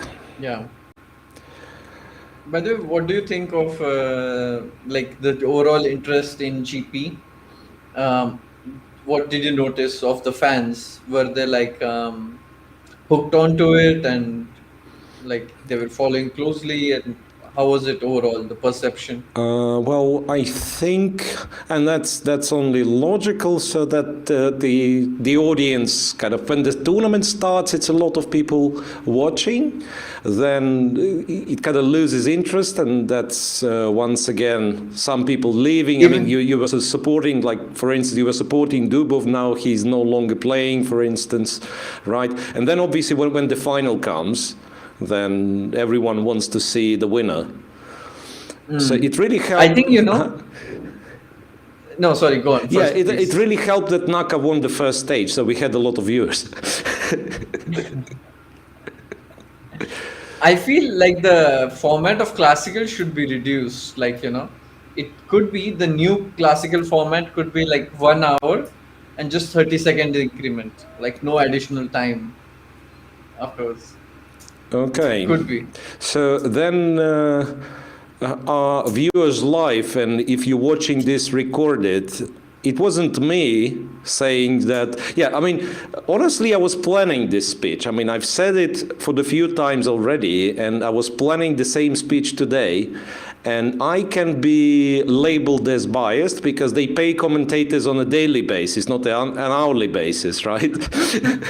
So, no, but seriously, I mean, with such a level of preparation and so on, and it doesn't feel like it increases the quality a lot when you are given like 3 hours to play, 4 hours to play, and so on. I mean, it does, but still, when I'm sitting at home, I have, let's say, iPhone or whatever, and I immediately see that, okay, now you were thinking for half an hour, still didn't find the best move according to the engine, right?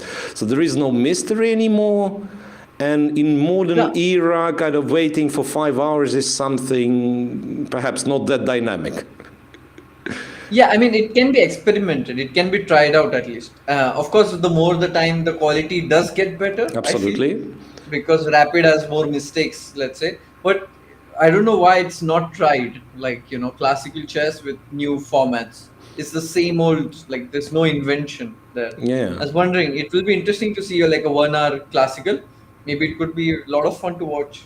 Who knows? Yeah, and also I had this kind of argument brought up on stream already. Like, yes, people tend to make more mistakes in Rapid, in short time controls. Like in Rapid, maybe in a longish Rapid, it could be this 45 minutes per game or 1 hour per game, exactly as you've mentioned, plus 30 seconds, right? But so what? Like, after all, when humans playing chess, it's competition in who's going to make less mistakes.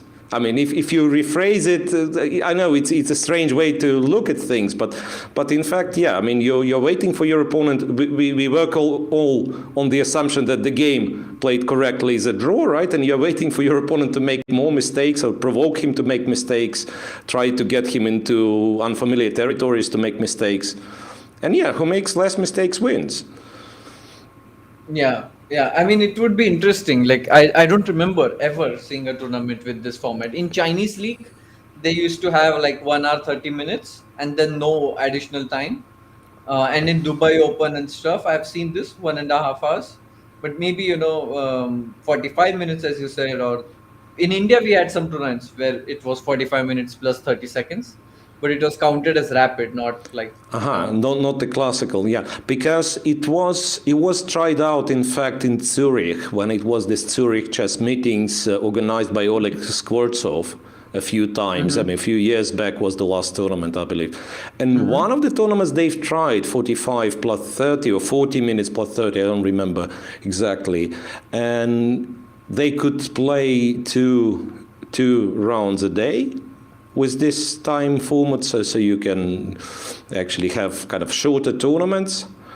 And it's more dynamic, right? I mean, anyway, like even if we take this Magnus's format, when you play a match of 4 rapids, it's maybe even more time over the board compared to like one classical game. Yeah, But it's 4 hours. yeah, but it's more dynamic to watch, I would argue. It's like there is always something happening, and I'm a chess fan, but still, I mean, is it exciting to see someone spending that much time and then like plays a move and then the other person spends 30 minutes, and you have to be like in a specific mindset to really. Yeah. So you I appreciate feel- the complexity. Sorry, sorry, I'm talking too much. Yeah, I know. No. Kind of, you appreciate the complexity, but does it get you excited? I'm afraid not most of the time. Yeah.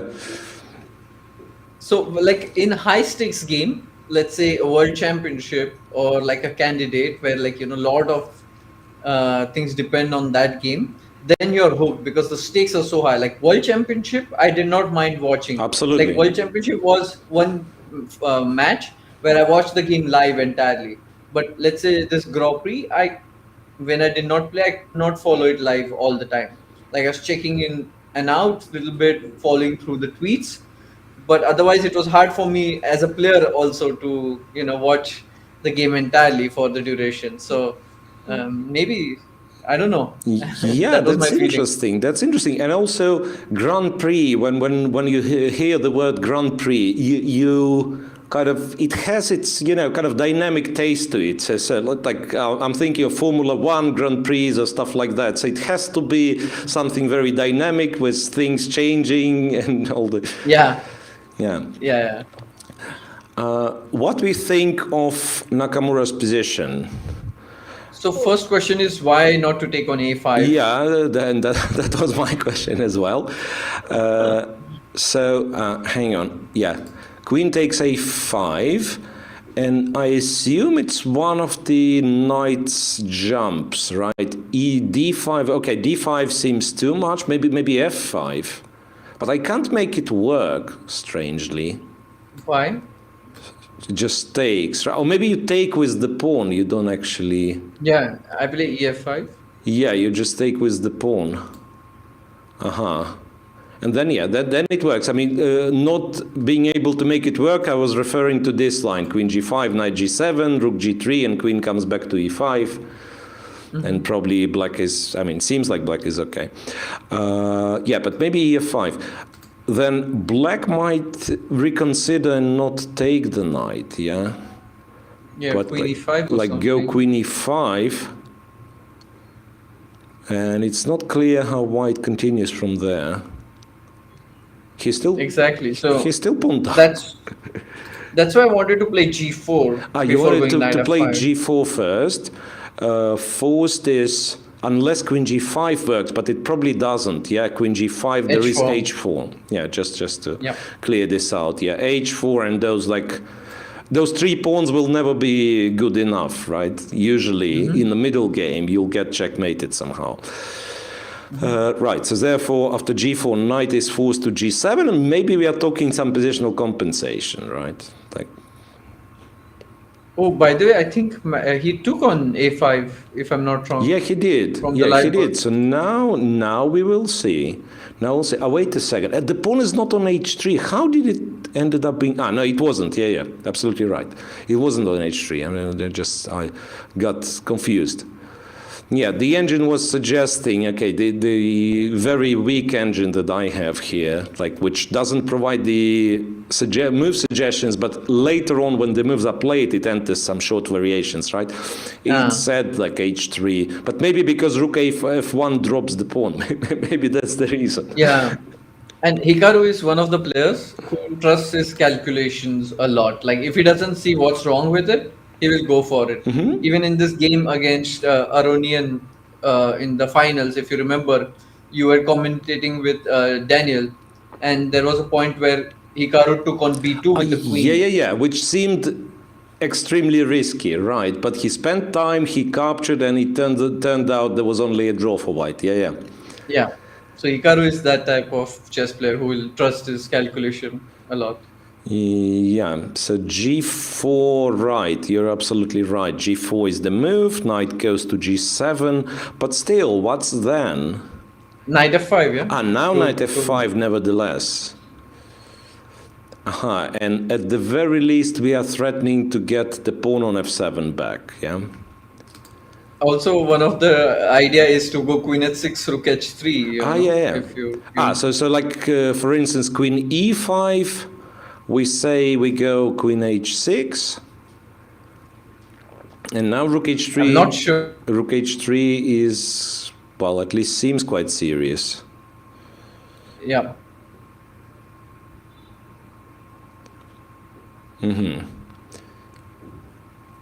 Yeah, now it actually is annoying, yeah, because knight f5 pawn takes, the bishop is hanging, and rook h3 is... Like, I mean, I should probably try to make this work, but I don't have that much, that much faith in it. GF5 Yeah, and GF5 F6. or not even capturing, yeah, GF5 and yeah, F6 is big.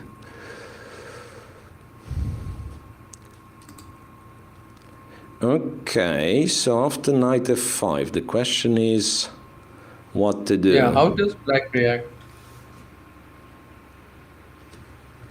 What did Naka see which we are not seeing? Yeah, like the feeling is that it shouldn't be kind of decisive. Okay, for some reason I think it shouldn't really win. And the argument for that is that, like, the knight on c3, I can also see knight from c3 joining. Knight f5 is on the board, by the way. Knight f5 it's is on the very board. interesting. But is Naka low on time or is more time? 36 minutes for Naka. And white has 57. White has 57, yeah. Well, he went queen e5 relatively quickly. So now it's a big question. If queen h6 happens, technically it doesn't force him to take on f5 yet. Yeah, g7 is not hanging, but rook h3 is a big threat. I don't think he missed such a move as queen h6. Yeah, but what is going on? I mean, I would be really worried with black here.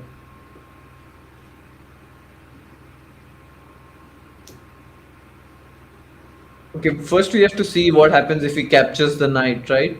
GF5, like Yeah, GF5 perhaps. Yeah, I mean, absolutely stupid line. Just to highlight that h7 pawn is hard to defend. Yeah, if you do this, it's knight e7 and Yeah. queen h8.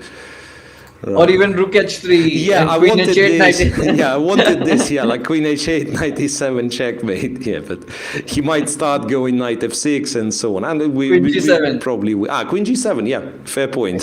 Fair point. So it is checkmate in one after all. Queen e5. Yeah, queen h6. Gf5 realistically is your first choice, and then white could take ef5 immediately, but I don't see the reason not to include this, right? So this rook e8. f6 maybe. Or f6. f6. Maybe f6 is the the reason. F6 GF. GF. No, but since I'm kind of provoking f6, maybe I shouldn't really go rook h3 since f6 is there. Yeah, I mean, I was wondering if it makes sense to avoid it, like, you know, wait with it at least. Take with, say, this pawn. Yeah. Take with this pawn. But here you have to be a little bit careful. Like, there are moves like knight f5, maybe. Knight f5, pawn takes, and there is still no queen g7, even if, say, the bishop is not hanging. Queen g7, I still have rook g3, right? Yeah, but I was wondering if bishop f5 works, but no, it does not work, right? Bishop f5, rook f5, queen c3, and claim that Yeah, but rook h5.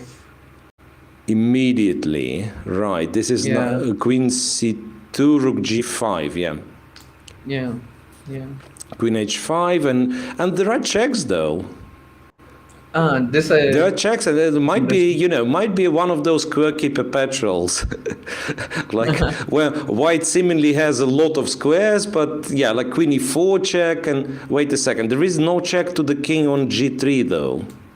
There is no check to the king on g3. But h7 is protected now, so you can go f6. You can go f6, stopping rook g5. Yeah. Yeah. So maybe I can't even do this after queen d4 check. Maybe if I will allow you to protect h7, it might be that. So this is a very important line. Yeah. Yeah, it could be. And then does it matter? No, probably it doesn't. So he can basically capture on f5 in random order. Yeah. Right. So that's why rook h3 first kind of makes gf, rook h3. Now that we are asking black to protect against the checkmate, let's say he goes f6, and then we take with g-pawn, yeah. We take with the g-pawn, and then black has to answer some questions. So we are threatening what? Take h7, go to g6, and then see what happens.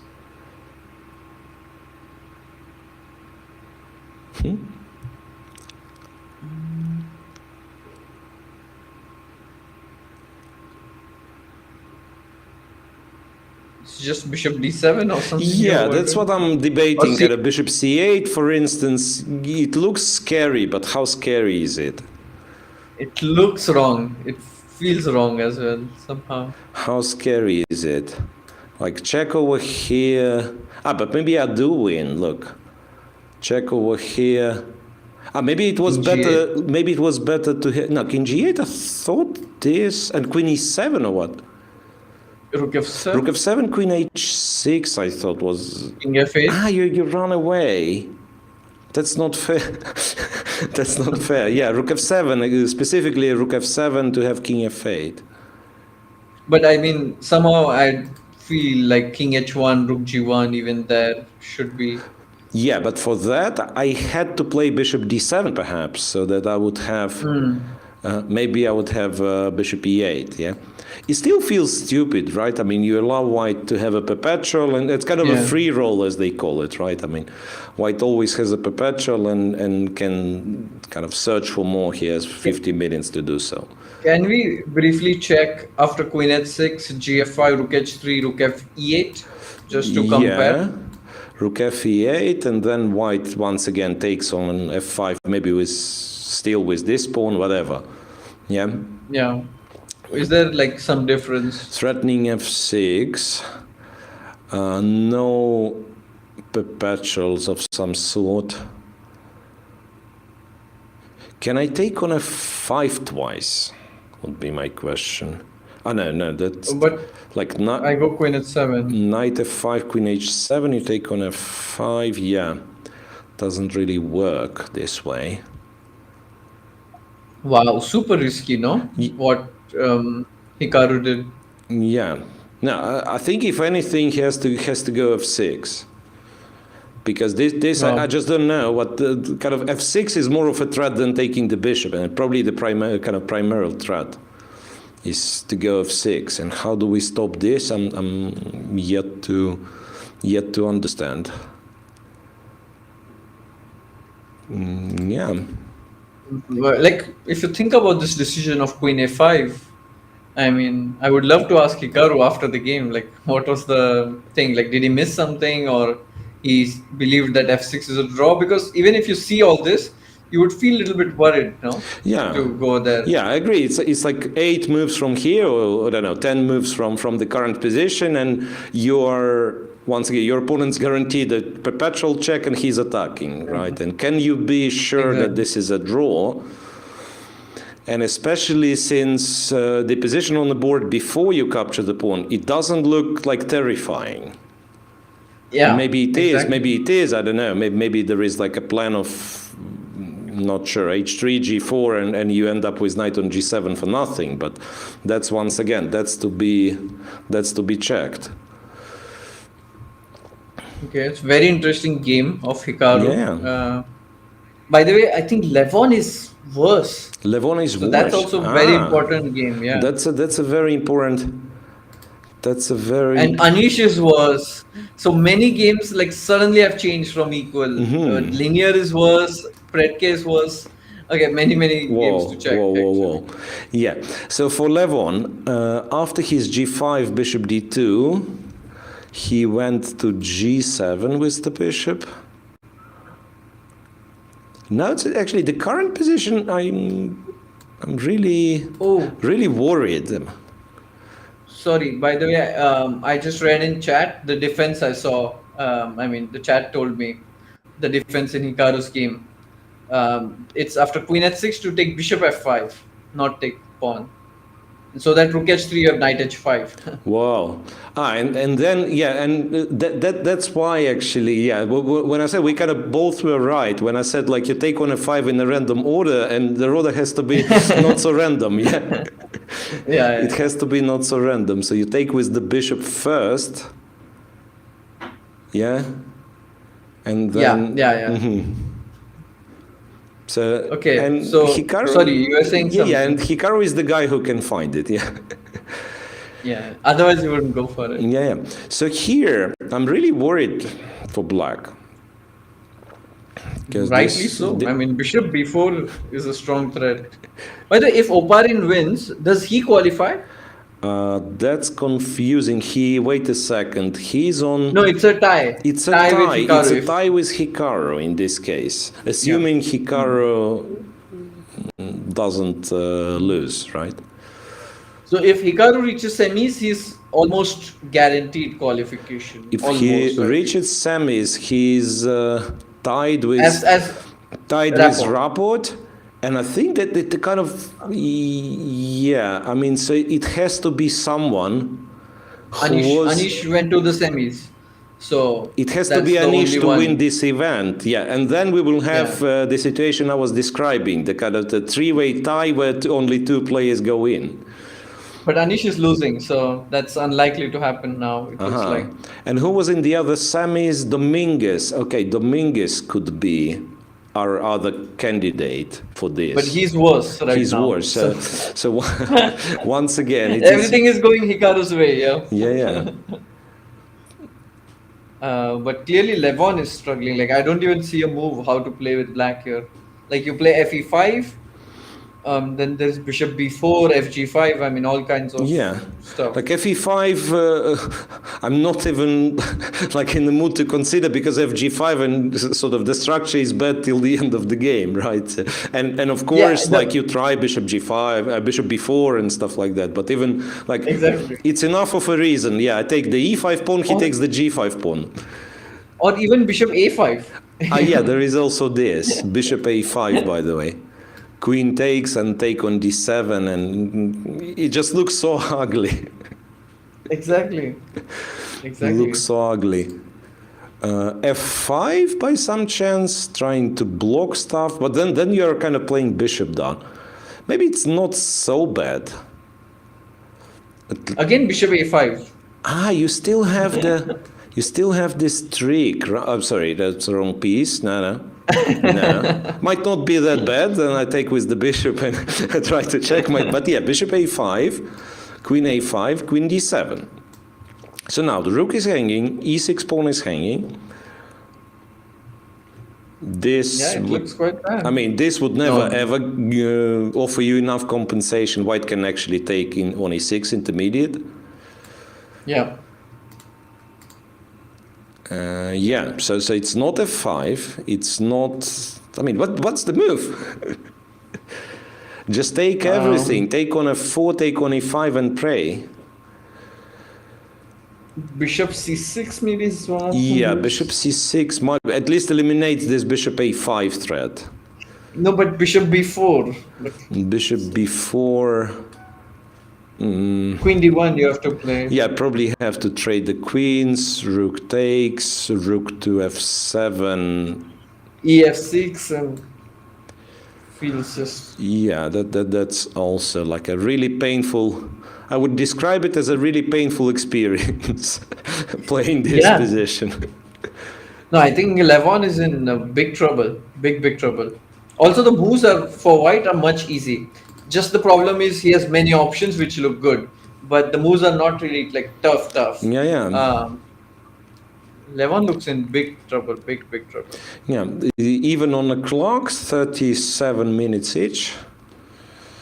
By the way, do you want to go to Anish's game, because a lot of the public is demanding? Yeah, sure. Let's switch to Anish. Let's switch to Anish. And also, I remind everyone that that's the most interesting group in a way, because everyone's on the same score. Like in some games at least, or in some pools at least, we can say, okay, this guy wins and it doesn't matter. In this pool, like anyone who wins immediately becomes a huge favorite to go to semis. Yeah, true. Okay, so rook a to d8, Anish returns to a1, knight f4, bishop, sorry, knight h5, knight f4, h4 in order to play g3, and then d5. And now... G3 was played. Yeah, G3 was played. And can't it be... What happens after knight h3? We are about to find out, because it's on the board. That's a big question.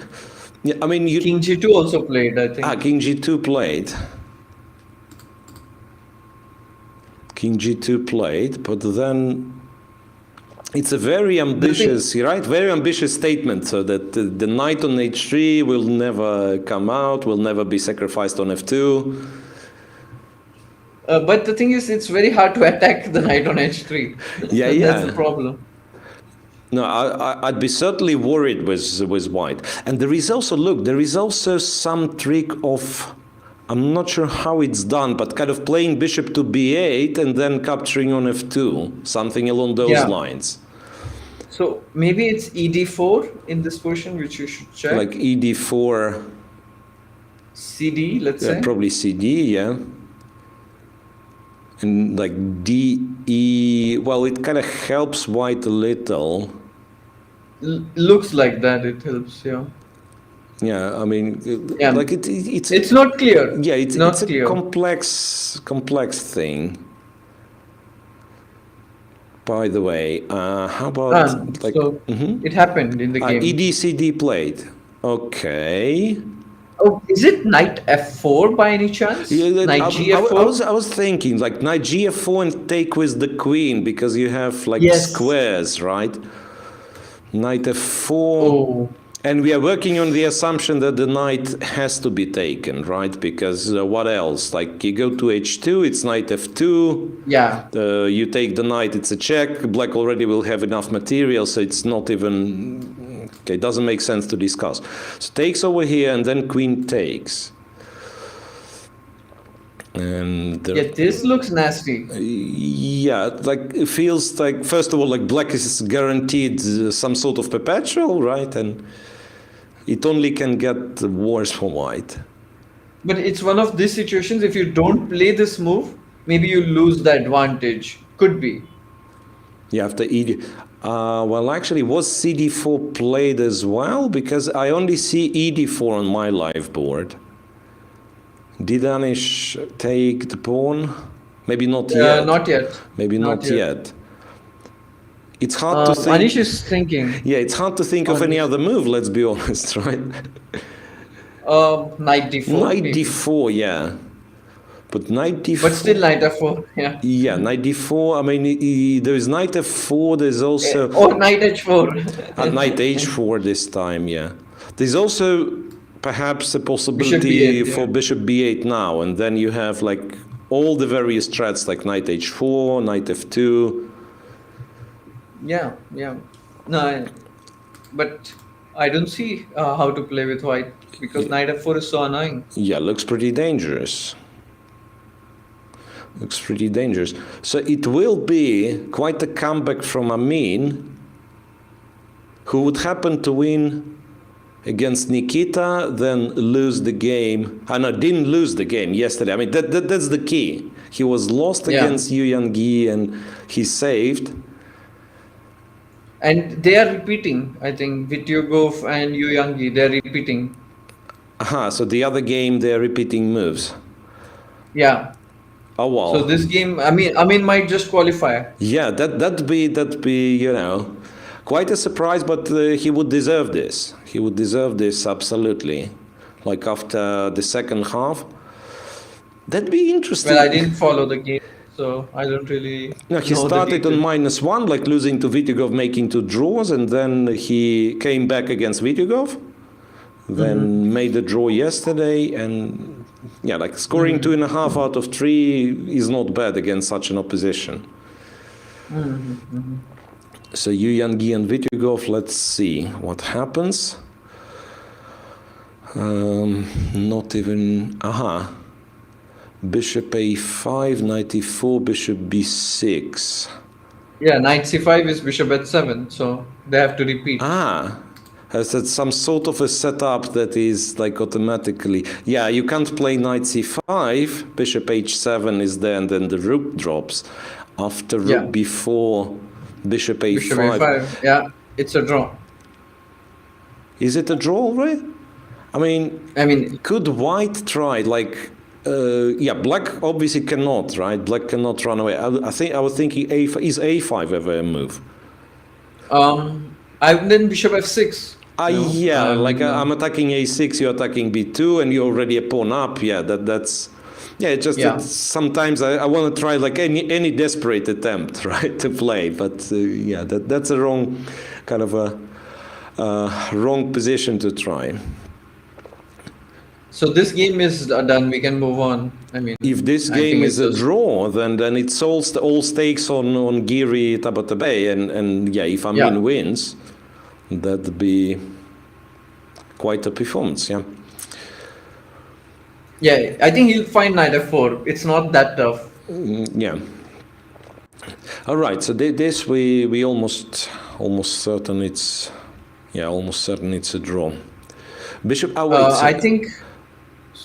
Sorry. Yeah. Tell me. There were some games which we did not pay attention to, like the Kamer game and Wesley game. So I thought by the time they repeat or some action happens, we can just quickly update the audience about it. Yeah.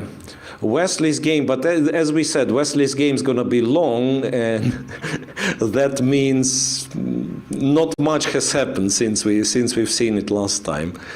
I think it just got better for white. Like, it was slightly better, and this feels more of the better.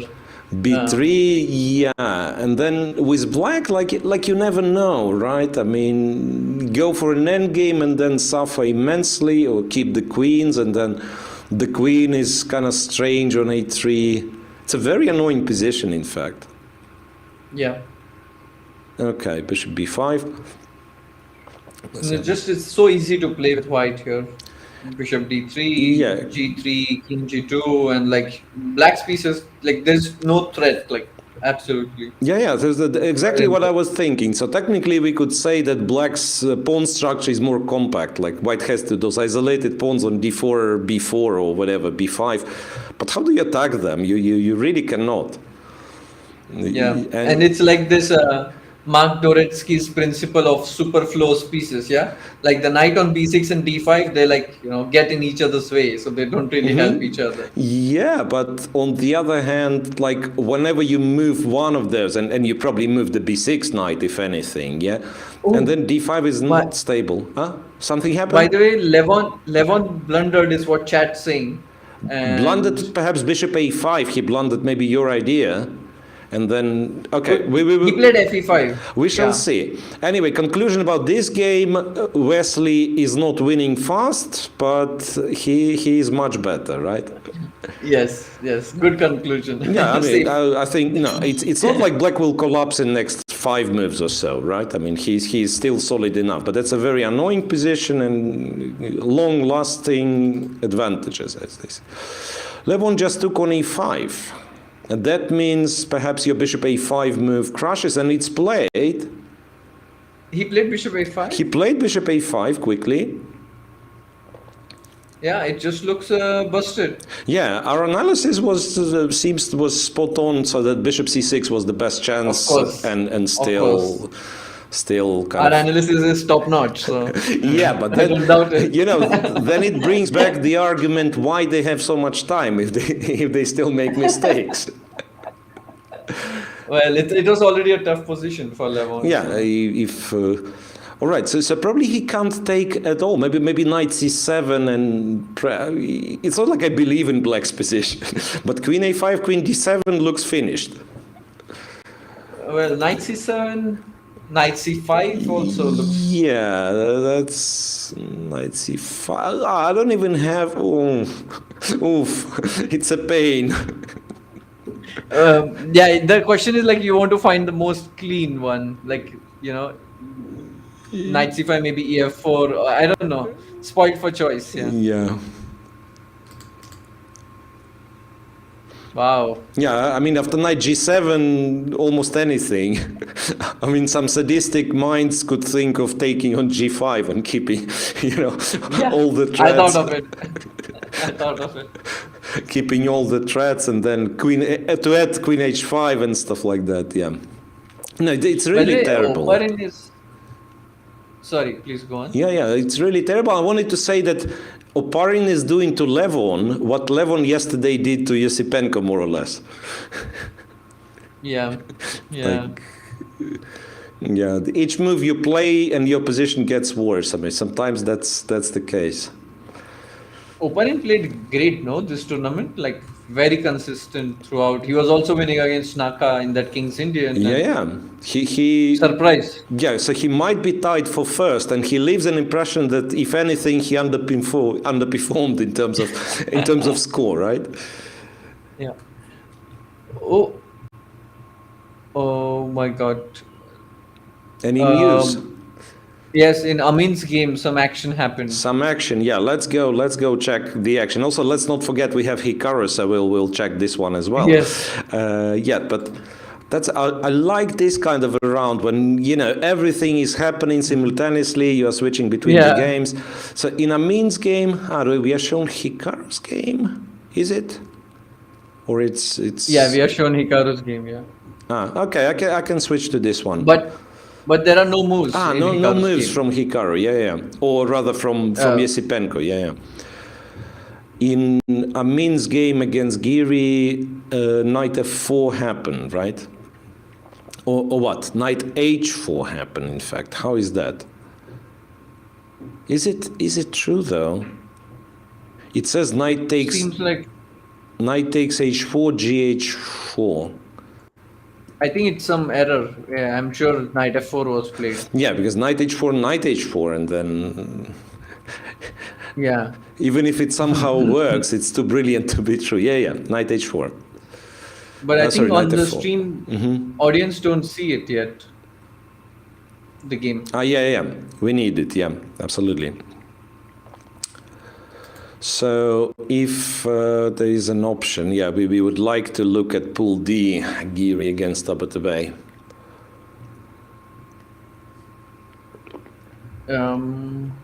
Audience, no, I don't think knight h4 was played. So Anish didn't really have a chance. I think it was a error. Yeah, I think it's kind of input glitch of some sort. Yeah, why would you, if it leads to the same, why would you show off and take on h4, right? Exactly. Even if it kind of works and white only can take with the pawn still. All right. Yeah.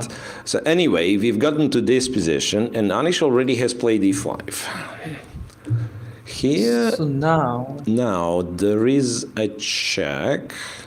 There is what? There is rook e6, I want to say. There's also bishop f5 and bishop then f5 and rook e6. Yeah. So my only issue is bishop f5. Not an issue, but I'm not sure if this is possible at all. No, but queen g4 and knight f4. Yeah, so that's the way. Yeah. Now that g2 is not protected, it's simply a check and doesn't matter where the king goes. Next move, knight f4, and queen g2 is a terrible, terrible threat. So bishop f5, counter-attacking the queen, there is no such move. But queen c3, I was queen not c3, sure, kind of having the queen on the third rank. Okay, rook e6, nevertheless. And I thought queen e3. Queen e3, so after this, oops, some reason it's, yeah, queen e3, check on, where to check it? Rook g6 or something? Because here you can go king h2, so maybe rook g6. Yeah, rook g6 to force it to h1. And now maybe queen g4 or something. Yeah, I was also thinking, like you set up something like this, you're a piece down, but it's kind of white cannot really break this setup, strangely. And you might be threatening bishop e4, by the way.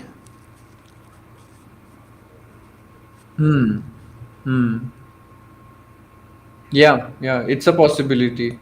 But maybe instead of bishop f5, there's also direct rook e6. Maybe it's better, I don't know. Same point, like bishop d3 doesn't work, right? Yeah, queen g4, knight f4, yes. Is this by chance? No, that can't be. Check. Rook g6, e6. E6, yeah, but wait a second, but it might not be the end of it. Oh, bishop b8. Bishop b8, yeah, but an immediate bishop b8, I thought runs into this.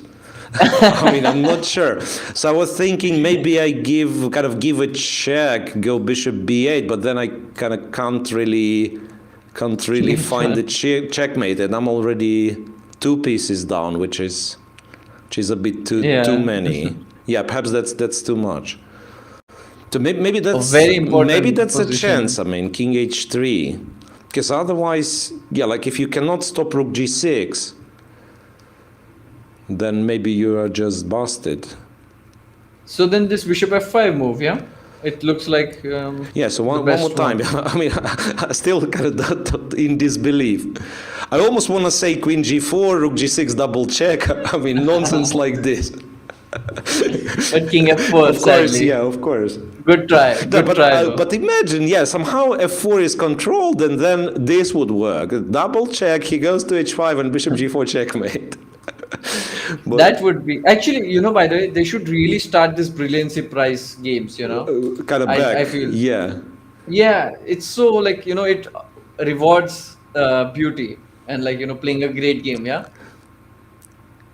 Absolutely, and it used to be the case, and recently it's obviously it's hard to judge, right? Because now with those preparation games and so on, sometimes someone would play like a great game, but it turns out everything planned at home and so on. But still, even that's like part of the game, like like that's also part of the prep. Like that's just still, so it rewards something.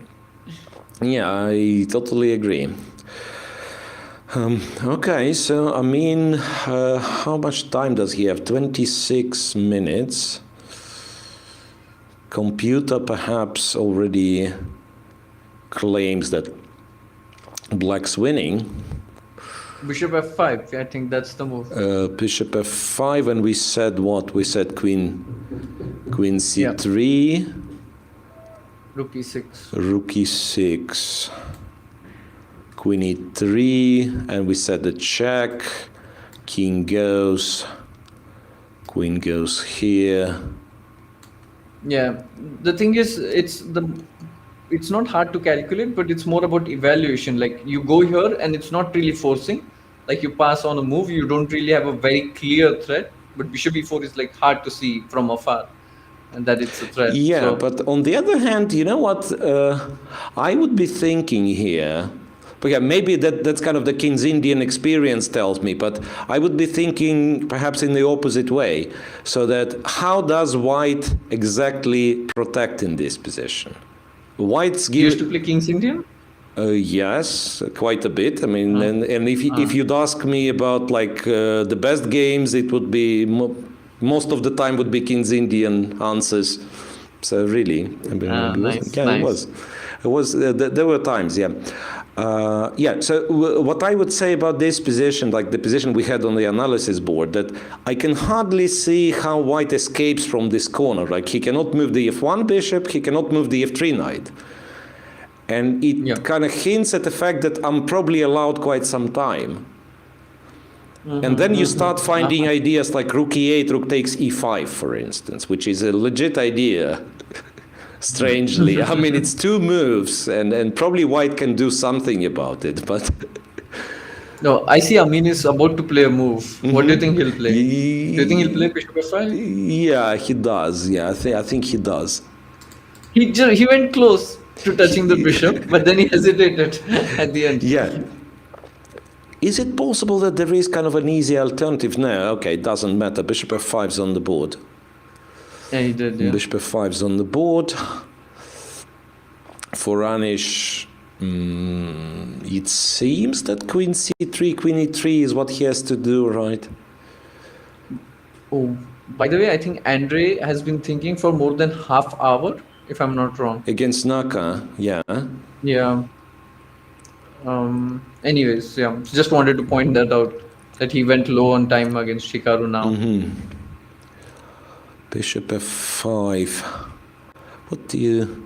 Yeah, like going to the first rank doesn't really help all that much, yep.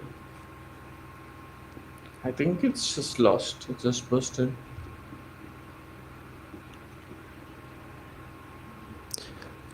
Yeah, I was hoping that it kind of can get h5 one day in reply to rook e6, but it's always like a check, force me to the h file, take the h5 pawn, and okay, if it's not a checkmate, it's still a terrible position.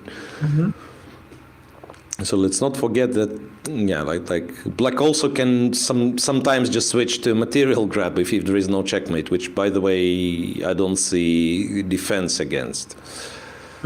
Yeah, bishop f5. Looks like Amin is winning. There are moves, by the way. There are moves in Andrew's game and also Levon's game. Yeah. We should go to pool A. Should go to pool A once again. Oparin and So bishop a5, queen takes a5 was played. Queen took on d7 and knight c7. FG is my first instinct. Yeah, that's exactly what I thought. What's the second one, by the way? I mean, just out of curiosity, it's not like I know the answer or something. Yeah. But mine would be f5 once again to play on kind of on the opposite colors, which might be wrong. Sweet. Which might be wrong. It's sweet though. But yeah, like the feeling, yeah, like f5, and if e pawn exchange for an f pawn, I'm almost like I don't know. Every single piece is better for white. True. But FG is so good that probably you don't need you second don't need instinct. the second best. Absolutely, there is no second best, as we all know. So f to g5. That's a big question. What do you do? What do you even do? I don't know. It's just busted. Yeah, like one is usually tempted to try to swap something in these positions, but what? Like, yeah. AG probably. Just AG move. AG and hope, right? Yes. I mean, but yeah, like maybe you're not falling apart immediately. Who knows? Oh, maybe you do though. Knight g5, knight g5, queen b6, right? Yeah, I was worried about queen b6. Yes. Queen b6. This is hanging, so white's not exactly winning yet.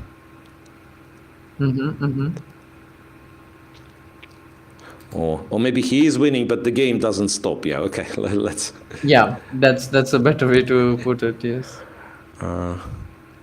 I'm thinking, okay, let's turn it into Dvoretsky exercise, because black is practically paralyzed. What happens if I go queen c6? I mean, just out of curiosity. And then does black have a move? Queen c6. I don't know if it's good, but I mean, I would be happy to play such a move.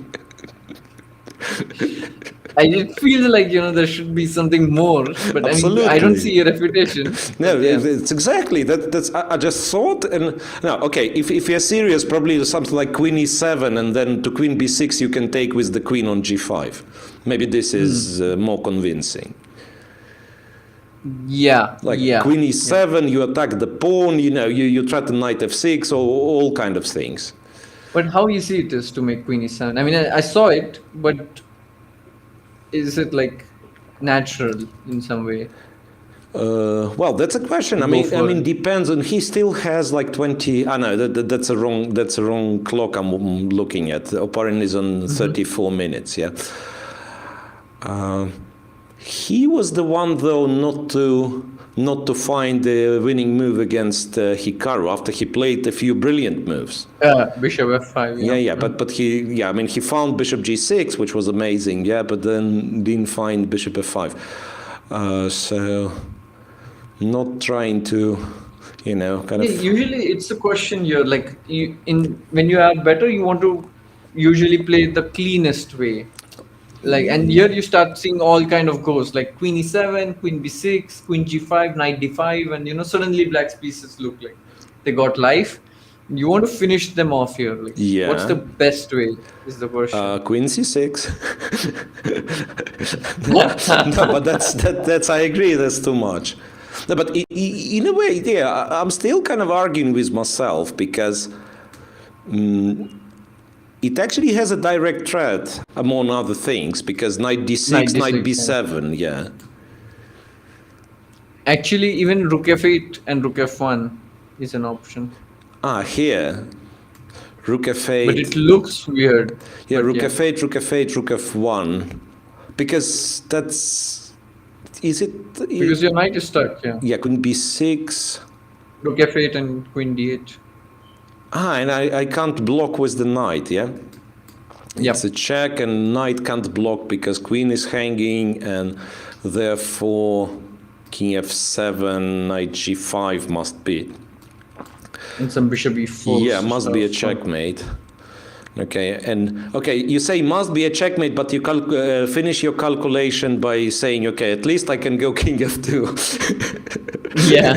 In this, but if there is no checkmate, I will go king f2. At the least. No, come on. I mean, it's absolutely crushing. This is the cleanest, but it's not easy, I feel, to play rook f8. I don't think we'll see rook f8 on the board. I mean, if he plays it, it's very clean. Yeah. Because then there is absolutely no hope for black because the moves are so easy. You know what? Can we go knight d6 first and then... I mean, I don't know if it helps us. I thought knight d6 first, and when he goes rook d8, then we trade. So maybe we win a tempo like this. Yeah, it's possible, but somehow I felt like knight g5 was knight g5 is threat. more in more in the right direction. Yeah, like if anything, that's kind of real first instinct is to play bishop h3. You just realize that, I mean, there is a piece which does nothing. Yeah, it's for the time being, the bishop on g2. So you want to enter with this piece, but then you realize that queen b6 and it's awkward. By the way, should we take a quick look at Hikaru's game because a couple of moves were played and it's a very important game for the standing. Yeah, absolutely. As I'm guessing any other game is in the last round, yeah. Oh, okay, so absolutely different follow-up. Knight h6 check, king g8 was played, king h8, sorry. Yeah. And then capturing the pawn on e6 would probably not be, on f7 would not be enough. Yeah. So he goes knight d5. What's happening here? Looks nice, but there is no straight up threat. What's happening there? It's hard to tell. Can I allow myself to be greedy is the question, right? Can I always take and say I go to c8 and rook f7? Rook f7. Okay. Rook f7 and then what? There's a very nice line. If you go rook e8, rook f8. No, it does not work. Got too excited, sorry. Rook e8, yeah, and then we kind of need to get rid of of this rook, yeah. Rook b7, just rook b7 and just play on, yeah. And knight f7, something like that. Yeah, rook b7 and actually not clear, right? I mean, it's ironic that if black trades the queens, right? It's a check. Knight d8 and the rook is protected at the end. Yeah. And this knight on I mean, G7. I would be worried. Yeah. The knight on G7 is terrible. Yeah, so Hikaru has to find a way. On the other hand, what's threatening? F7, right? So can he do something along the lines of protecting, like going rook d7? Feels wrong. Feels wrong. Knight absolutely F6. wrong. I agree. Like when you see the knight on f6, Yeah, that's a bit too much. It feels, That has to be concrete. Yeah. yeah, it feels like this knight has to be taken. Feels like this knight has to be taken. Or there are some moves like F5 you can. Yeah, kind of f pawn do. move. Yeah, f5. But I'm not sure. EF5 I was worried about. ef5 and then. Wait a second. Some rook e3, rook e1 ideas. Yeah. Yeah, the queen is about to be trapped, by the way.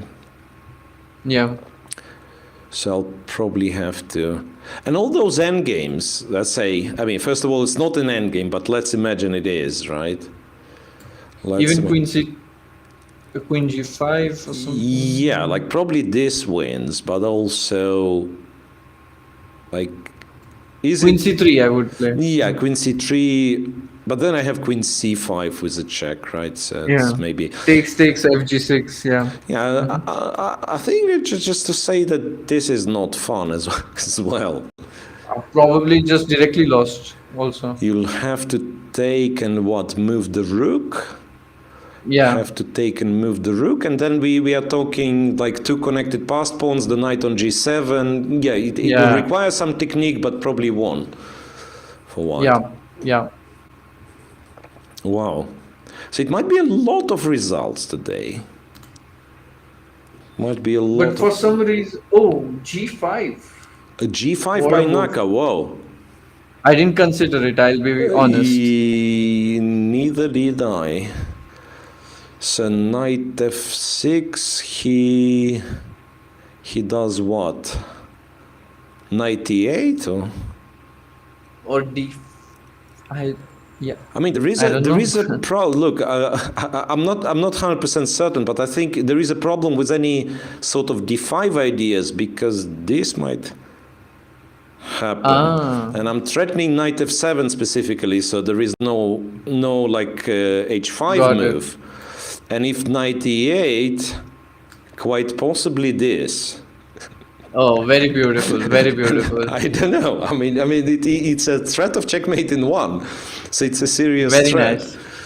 It's a serious threat. I mean, it's still not the end somehow because he can kind of take. It's the king g beginning of the end. King g7 check king g6, but I don't trust this position too much. h4 h5. h4 h5 is nice. Yeah, beautiful.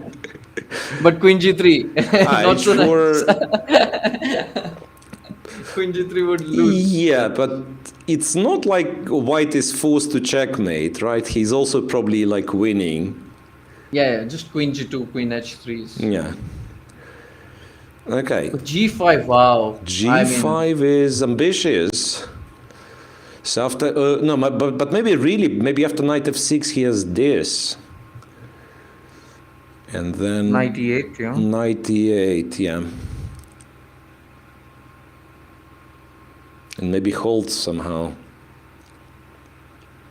Such an intense position, but I think that's always the case with Naka. So the moment you are getting kind of better position, it's so tactically intense that practically on every move you have tough decisions to make. True. Wow, I'm very interested in this game somehow. Looks very complex. Yeah, there is. But after knight e8, can I play knight to h5 or something? To avoid actually. So it's to sort of keep it. Wanted to say positional. There is nothing positional about this. I'm about to get checkmated probably. But you come back, yeah, knight g7. Yeah, I'm maybe kind of following the knight all the time, yeah.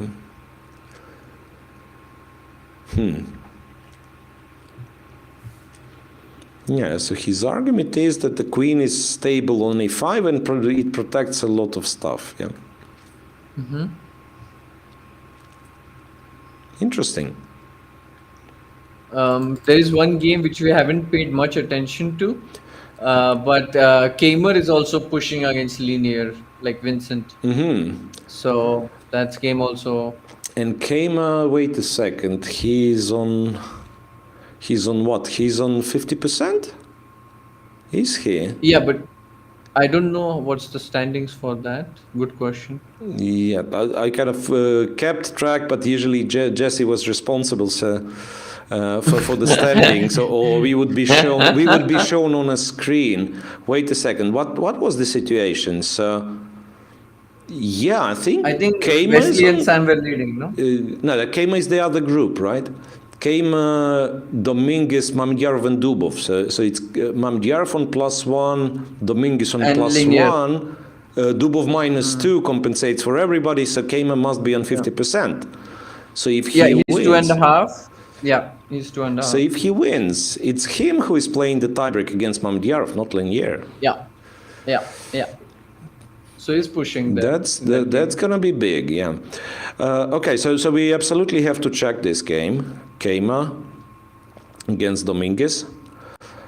Right. I like this part of the game, like, when everyone has like 20 minutes or so, and so many things are happening, and we keep jumping. Yeah, this is more fun. Yeah. I also agree. I mean, that's sort of the most intense once again, because after the opening, they tend to like spend 20 minutes, make one move, spend 20 minutes. Now, so that the plans are clear. It's very, like, it's a direct fight. So here, for instance, White is kind of concentrating stuff against the king. Yeah. It looked so kind of simple. See, you asked how black can get worse, Ah, and now you got your answer. answer. Yeah, that's the answer. What do you even do? Yeah, you probably take, right? No, you can play bishop e8, like kind of like ugly move, but Right, so that you are probably worse, but at least not lost. because if you take bishop e5, it's very annoying. Well, technically G6 is... knight F6 simply. No, so G6. Or e4 maybe just. Or E4, right. G6 doesn't even attack the knight. Yeah. I got carried away by a very stupid line. Like Bishop e93 or something. I wanted...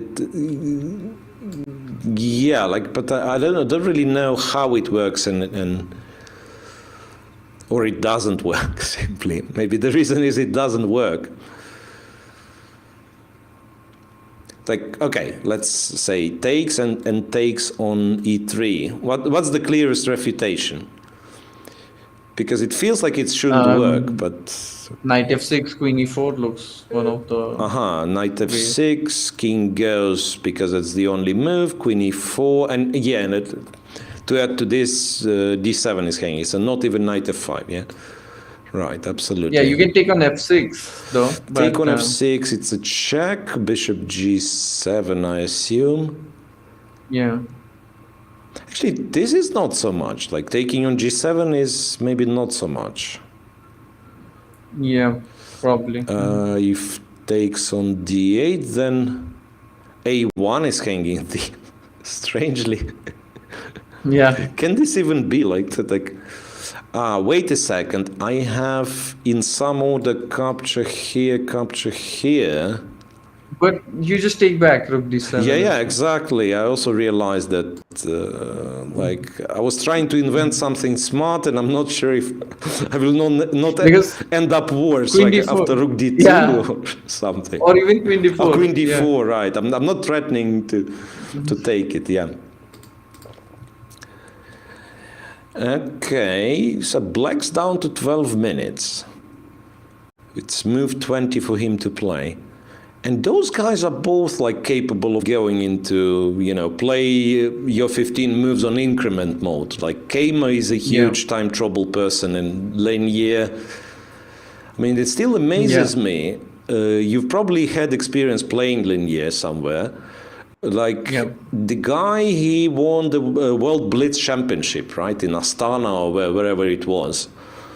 And yet, whenever I see him playing Blitz, it feels like he's about to flag. He doesn't give the the appeal of a Blitz player. Like Shach, when he plays Blitz, all the moves come naturally. Or Naka. Naka is a genius, right? Also you can feel it in the way he moves the pieces. But with Lenier, he is a very strong Blitz player. It's just that, he tends to have this sort of a broken rhythm when he would look at the clock and you almost feel like, okay, that's his last second. But no, the guy would make a move and it would be a strong move. Yeah. There are people who are like, it's matter of habit, like who get low on time. I'm also one of those people actually, who gets low on time all the time. And it doesn't really it probably does affect the performance somewhat, right? But it's not like if I get Definitely. If I get you on 1 minute and I have half an hour, it doesn't mean I win, right? It's just the game goes on. Yeah, and it's very annoying. All right. So Lenier What's still didn't make a move. Yeah, well, perhaps, on the other hand, perhaps that if this 93 works, which I find very hard to believe, this is probably what he was relying on. Because, he captured on e5. That's already a start. Mm-hmm. Because now there is no way of comfortably guarding g7. So it's almost like he means 93. Yeah, it's almost like he means 93. We might see it. Yeah, like I was thinking f5, but after queen g3, you just go g5. This is not how it works. Yeah. Today's not the day for g5. Let's put it that way. Okay. Yeah. Like haven't seen what happened to Levon, right? One probably. By the way, did you see the bar just shot up after 95? So probably we are missing something. Like it says white is completely winning here. So there is something which but the feeling was like 93 should not work. It's just that we couldn't spot immediately what's wrong with it. Wait a second. What if I give a check and then take the knight? Am I just winning material? I just thought.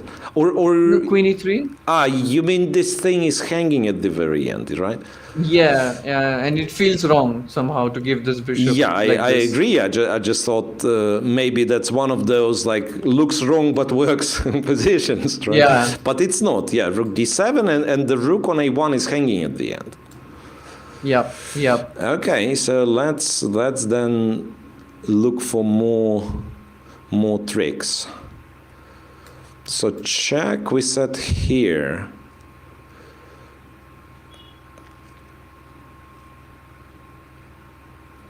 Queen e4 looks very logical. And then we said he takes. And we take and he goes bishop g7. Maybe not queen e4, maybe something else. Yeah, but the queen is hanging, and I've tried capturing the knight. Like keep it so that we checkmate the opponent. Can this be? Kind of, I was thinking in that way, but queen no, queen what? Queen really. f4, and then I don't know, some seems somewhat artificial. Yeah, knight d1 doesn't really work out. So f2 will be hanging, so we'll have to take the knight back. Yeah. It's quite interesting, yeah. Shows like white's completely winning, yeah. You are absolutely right, according to this machine that right notes that bishop e8 would actually keep it better for white, but kind of reasonable. And knight e5, bishop e5 is bad. Whoa, what a round. What can I say? What a round. A lot of favorites losing. Yeah. So we started, I started today's broadcast by talking about, Dominguez might get the chance to win, and especially if, if Mamediyarov doesn't, then maybe he will be sort of the winner. Yeah, now. Just proves that with white, it's, you know, with black, it's very tough to win. Very tough.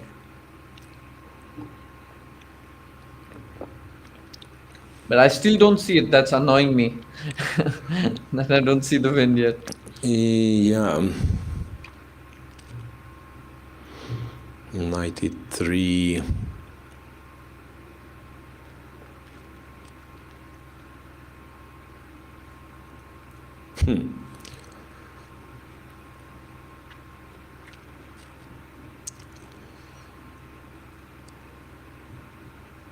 Three, so a check here. I mean, maybe it's some like going for some brilliancy award. Like, nah. No, that's too much. Queen h5. Knight d1. Yeah, I thought knight d1. Nah, but you'll be able to protect it somehow. Yeah, knight d1, rook d1 is what I thought. Yeah, bishop e8. Or bishop something. e8. Yeah, and how do I ever get there? Yeah. No, it's not likely. So my suggestion is becoming dumber and dumber, but the problem is the problem. I found it. Yeah, I found it. Tell me. Knight e3, bishop d4. Bishop d4. Bishop d4. Ah, yeah. Somehow, like it stops you from thinking the fact that the queen is hanging. Yeah. Yeah. And then you now take, I can and everything is peace. just hanging. Yeah. Yeah. Now it's just lost. I think Linear also missed it. Now he saw it after playing knight e5, but it's too late. That's why he's thinking. Yeah. That actually would explain. Yeah. So he had a plan of going knight e3, but when it happened, he realized that knight e3. And you're absolutely right. It had to be something kind of not out of this world, right? I mean, Yeah. it had to be like you tend to miss in such variations. Like you tend to miss on move 1, move 2. I mean that's my feeling. Like if you're linear, you calculate from afar. You made sure that those long lines that they work, right? Or at least you tried to. And a move like bishop d4, it's actually possible to blunder. He played knight e3, and I think we might see it. He played, so now it's all on Kama. If he finds bishop d4, similarly, no way for black to even kind of get back into the game, right? So what He will think for 3 minutes and then play bishop d4. So what's what can you do? Resign. Resign's not an no way. option, right? Knight g4, bishop b6. Am I like losing? Yeah, just takes on d8. Takes on d8 and Just f4 and rook c1. And... Yeah. I mean, it's not like I don't believe black's position is lost, right? Yeah. This is the best defense, of course. Yeah. Yeah, just trying to find at least the way not to resign immediately. But yeah, f4, rook c1, or just rook c1. If we are just perfectly rook c1. honest, it's still kind of not enough compensation.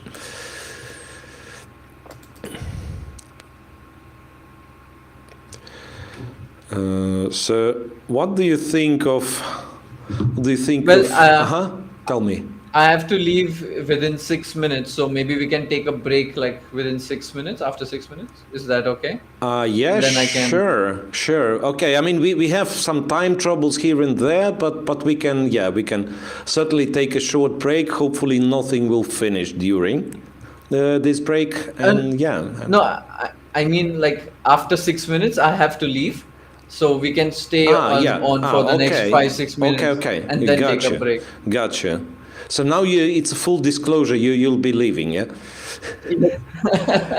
Okay, so you've heard it, guys. But make sure to come back. All right, so let's stay for another, like 5-6 minutes, and then I'll let you go. So far. We can do a wrap up, I guess. Just we go through all the games before. Yeah. through all the games that are left. We have 3. Anish? Yeah, Anish. Anish's game. Let's check it's Anish. About to finish.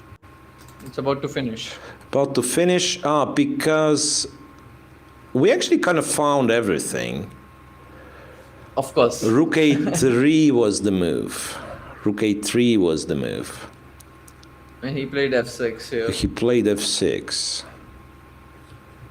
Kind of not going crazy, just going f6 and then capturing on e5 with the pawn if anything. Yeah, because now ef6, this bishop b8 kind of ideas open up, yeah. So that's annoying. Yeah, and Maybe not immediately, but yeah. even like immediately, it's hard to say what black's threatening, but he surely threatens something. Bishop e4 actually, your idea, I liked it. Yeah. That's why I thought he played f6, because if you directly went bishop e4, After rook a3, I was thinking, yeah, maybe he has some ideas like takes on e4, d4, and now king h2 or something. King h2 attacking the knight. Yeah, so I guessed that's why the inclusion of f6. Yeah, right, could be. But yeah, f6 looks very, very strong. And ef6, pardon me, but even as slow as g takes, king h7, rook g8, who knows? Can white do something? And once again, I can't really see the way for white to untie the knot. Like, Yeah. how do you... Yeah. Like queen e2, rook e3, and then some check, but that's miles away. Yeah, So probably just loses. f6 is a very nice move actually. Yeah. And Anish is down to 10 minutes. Well, if Amin wins, it means he qualifies, like him alone. No tie breaks, no nothing, yeah. EF6, Big deal. EF6 played. And, okay, up to him. He played instantly, I think, gf6. He played gf6, yeah. Yeah, and just like the game flows now, yeah. Do you want to go to? Yeah, let's check all the games Hikaru that are in game? progress, right? So there is By the this. way, just to tell everyone that the Anish game, the evaluation is -9. I just checked. -9. Okay, that usually means that it's more than -9, right? I mean, if like material is even favorable for white, and so that means the engine is lazy, doesn't want to see the checkmate, and it starts giving the pieces for free, right? In those lines to kind of postpone the inevitable. So it's absolutely winning. I think he played the move though, something like, what was the move? H5. H5. H5. Attacking the rook. Okay, everything is winning here. Just like rook g7, queen h5. Just Queen h5 should win. I'm not even sure what's the move after queen h5. knight h4 probably. And that is why he... knight h4.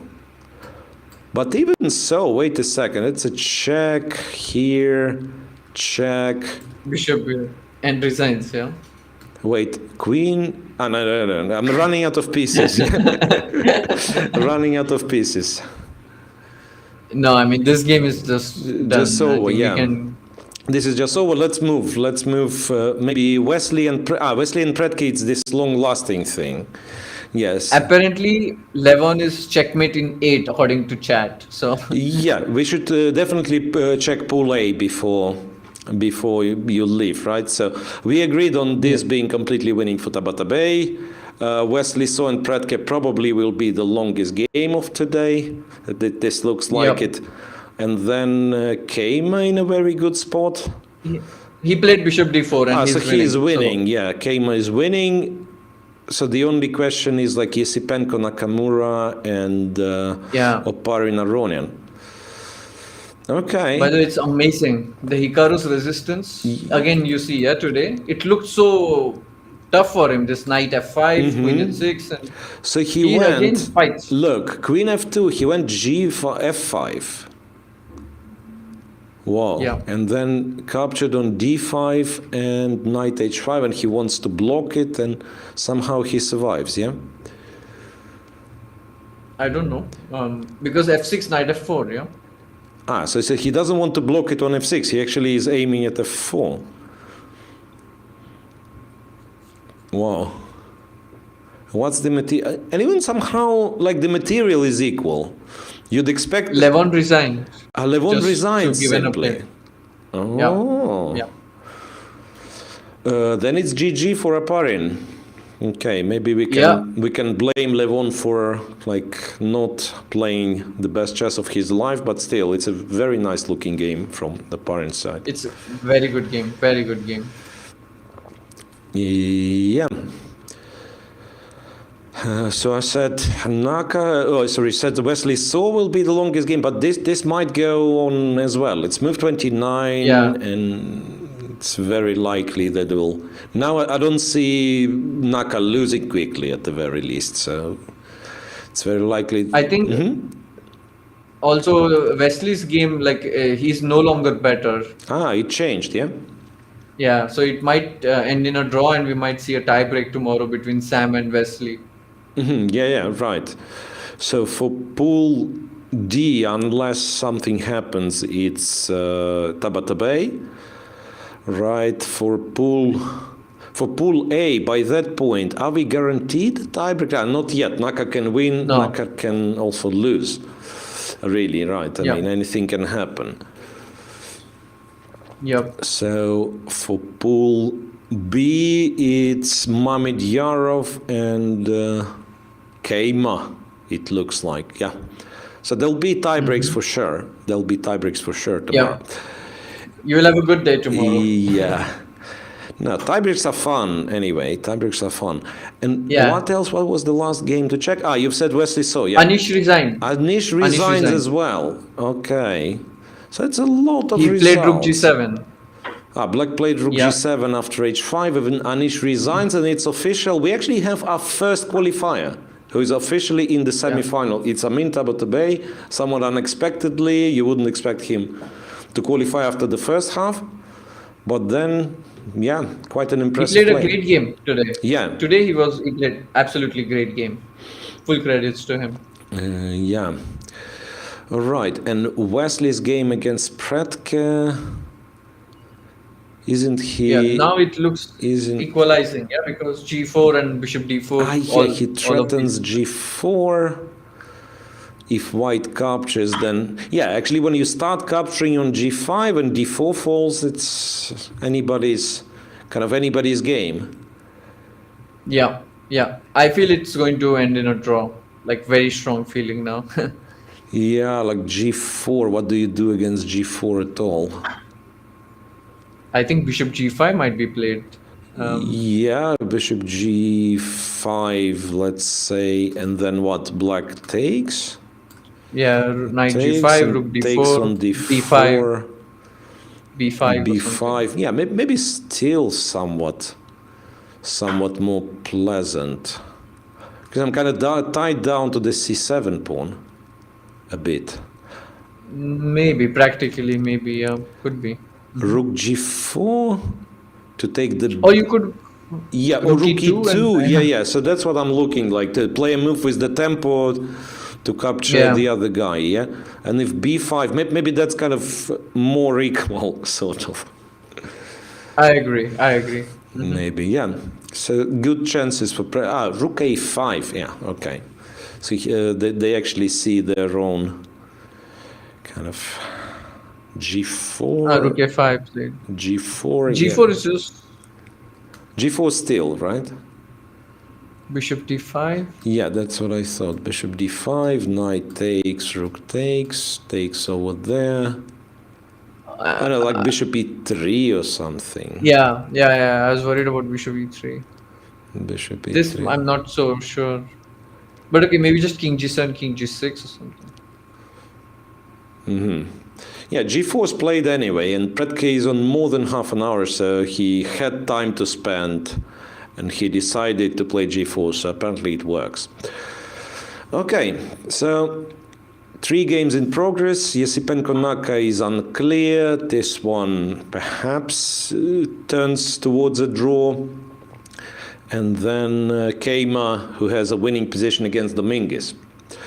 Okay, thank you very much for joining me. I think, I will have no choice but to let you go. I'm on my own, but yeah, let's make it chat. Maybe it'll be. Sorry for interrupting throughout the stream, speaking over you, but I think that's just how it goes sometimes when you're excited. No, that's absolutely normal. I think I'm doing exactly the same. It's also the nature of not being in the same studio, but kind of talking online, and sometimes this little lag, it kind of takes its toll. All right. So see you. Enjoy the rest of the days. So thanks very much once again, and I'll be back in some 10 minutes after a break.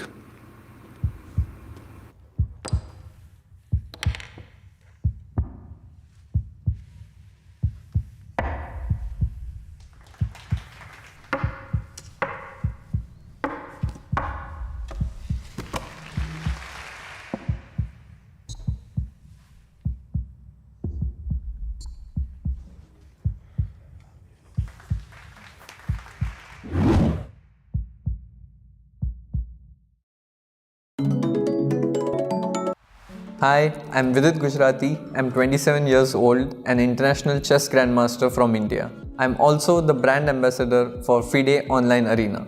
It's a place where you can play for online rating and online titles which can be recognized by FIDE officially. I feel chess is a sport which can be definitely played online, which other sports don't enjoy the luxury of. And the most important thing is that you can play from the comfort of your home, be it any time, against strong players all around the globe. And since the past 2 years, we have seen a boom in online chess. And be it for professional players or for people who have just started, I think it provides a great opportunity. In the next few months, I'll be streaming and playing games on the FIDE Online Arena. So be a part of it, and who knows, maybe we'll end up playing a game with each other. See you soon on the FIDE Online Arena.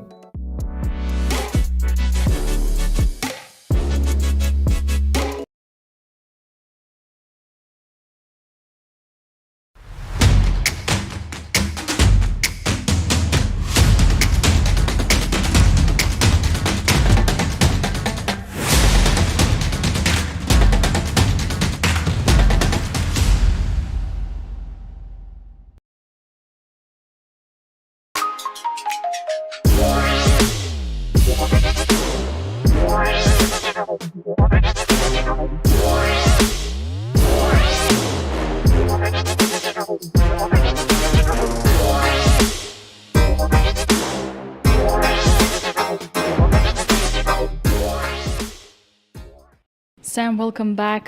Today might be our last meeting, hopefully not, but anyway, your group's results have been very tense between all your players. And Anish Giri yesterday said that sometimes tournament has only 2 days, the day it starts and the day it finishes. What do you think about this statement? Well, if it's a 2-day tournament, then yeah, it's true. If it's a World Cup match, there's only 2 games. But no, I mean, of course, points matter. I don't know. This one was maybe there are some events like that, but the longer an event is, the less likely it is that day 1 or the last day would just mean everything. And this one being 6 rounds is reasonably short, but there's still a fair amount of fluff in the middle. Right. Do you sometimes play to make someone else proud of you apart from yourself? Nope. I am a very selfish, horrible human being. I play for myself and only myself, and that's it. Because chess is a lone sport, or? Well, yes, it is. I mean, that doesn't mean I don't have friends in the chess world, and I have a big team behind me. People helping with opening preparation. I've got my coach Jakob Ogard. I've got my manager. Of course, I have people around, but when I'm at the board, I play for myself and only myself. And for example, I also, of course, I'm mainly a player, but I have a few students that I train, and whenever they win, I always just consider it the glory theirs and theirs alone. But yeah, I just play for myself. Are there people in chess that you really like, you're really on great terms, but you just cannot work together? Yeah, probably. I don't think there's been not many people that I've started working with and then just said we have to end this because it's not working. But there's plenty of people that I like and haven't worked with before that if we were to go that way might just not work out. But yeah, I don't know. I guess there were some cases like that in the past, but yeah, I certainly like the people I work with now. Do you follow the results of your friends, chess results? Of course I do. I mean, it's important to them. It's important to me. I'd be a pretty crappy friend if I didn't. It's one thing if you're not a chess player and your friend is a chess player and you're not following their games because you don't even know where to look, or if you watch them, you'd have no clue what's going on. But for a player like me, whenever my friends are playing, I'm always following and giving them a hard time, and hopefully they do the same to me. So you're not such an egoist after all. When I'm playing, I'm just a horrible person. I only care about myself. But outside of the game, I try not to be that much of a jerk. It's good that you differentiate those things. One more question for you. People who do not, let's say, are not into chess, they often have the stereotype that the chess players should be good at maths. How many are the stereotypes? So let's say, just name one more that is completely wrong. Chess players are all a bunch of little nerds with ground glasses and tiny shoulders. That's obviously completely wrong. If you look at the best chess players in the world, it's almost exclusively athletic young men, and who are, well-groomed and well-paid. And, that stereotype may have had some merit to it once upon a time, but it just clearly is not the case anymore. So thankfully, I think the perception of that has changed a lot, especially in the US at least. But I remember when I was growing up, chess players just weren't really respected. I mean, maybe it was just because I was a kid and, all the kids always rag on each other. But even among adults, it wasn't really seen as a profession and taken nearly as seriously. And now that's totally different. And, people really do look up to chess players as athletes and role models. And I think that's great. Indeed. And perhaps one final question. How often did it happen to you to hang a piece in your OTB games? Let me answer your question with another question. How many times have you asked me this question before on camera? Did I? Yes. Okay, then apologies. No, it's fine. It's happened a few times. It's not wildly common, but I remember like 2 or 3 instances. One is really tough. I think the most egregious blunder I did was I lost in 10 moves one time where I played rook e8 to e7. I had a bishop on f6 and my queen's on d8. And the guy goes knight takes c6, and if I play, the queen is on d3 attacking my queen, and now my queen's undefended, and if I take his queen, knight e7 is check, and I just lose a gross amount of material. That one I lost in like 12 moves, and that was not quite a one-mover, but that's what I remember. All right, and I do have to ask you one more question, just to, compensate. Do you cook? I do. I'm actually pretty good at it, I would say. As I've gotten older, I've gotten more lazy and started cooking less, but no, I make lots of good stuff. I make lots of like sushi, Korean barbecue, lots of sort of Asian food. I can make good Mexican food, so they know me at the Mexican grocery store where I live. So. Right, then if Wesley wins, then you have to give him a cooking masterclass. If Wesley wins, I have to give him a cooking masterclass? Okay. Just to show that there are things that, you're strong and can overpass. Yeah, I guess, sure. Right, thank you so much, Sam, and I hope that we'll meet again. Yeah, my pleasure.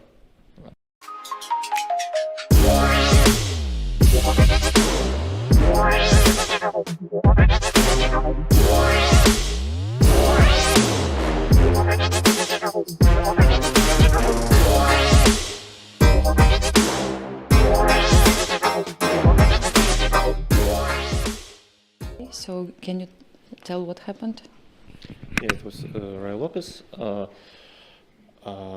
opponent kind of surprised me with unusual for me move order.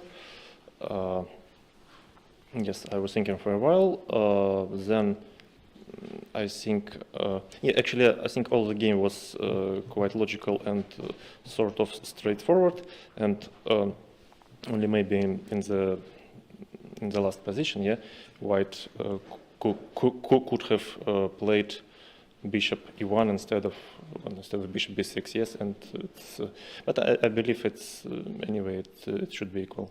Yeah. Were you happy with the opening today? No, yeah, I think maybe this game is normal. Yeah, maybe last position if I want to play maybe bishop e1, but a long time. Yeah, because if you I win, maybe some loss. Yeah. Okay, bishop b6, if draw. Yeah. And did you have a chance to see the other game now that everybody has the same amount of points before this round? I mean, it's very important, the outcome of the second game. Yeah, a bit. I was looking a bit, and I really hope that because I'm tired of Anish and Amin in my life, and I hope someone will win today. Yes, and I don't want to spend another day with them. Yeah, because you know it's too much. Yeah, for 1 month. So You don't want to play tie break with for people. With them, yeah, with them. I mean, You want to jump to another pool. Looks like. Okay, so have you had a chance to see the game and your estimation of the position? What do you think about it? Yeah, maybe I think Anish's position is bad. I don't know. I think. Yeah. yeah, it looks like he's losing. Yeah, yeah, it looks. Who knows? Exactly. Like, what would be your? We still don't know the result, but I would like to ask you still about your experience in overall Grand Prix series here. Yeah, of course, I was glad to qualify here by rating, because yeah, otherwise I wouldn't have any tournaments at all.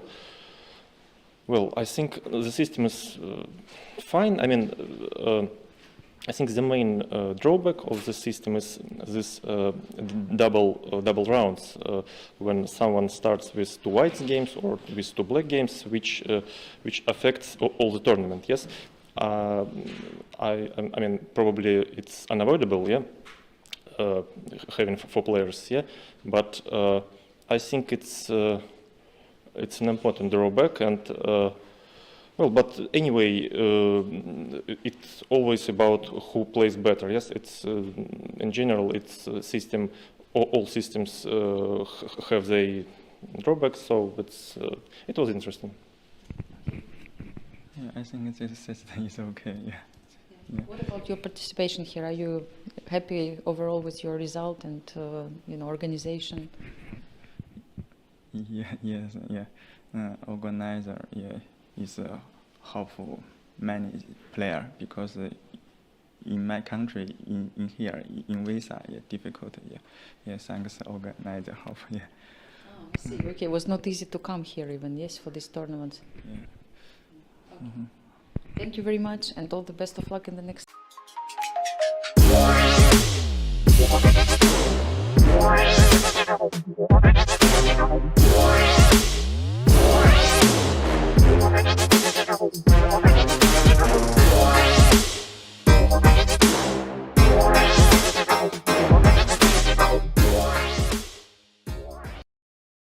Nikita, welcome back to FIDE Grand Prix.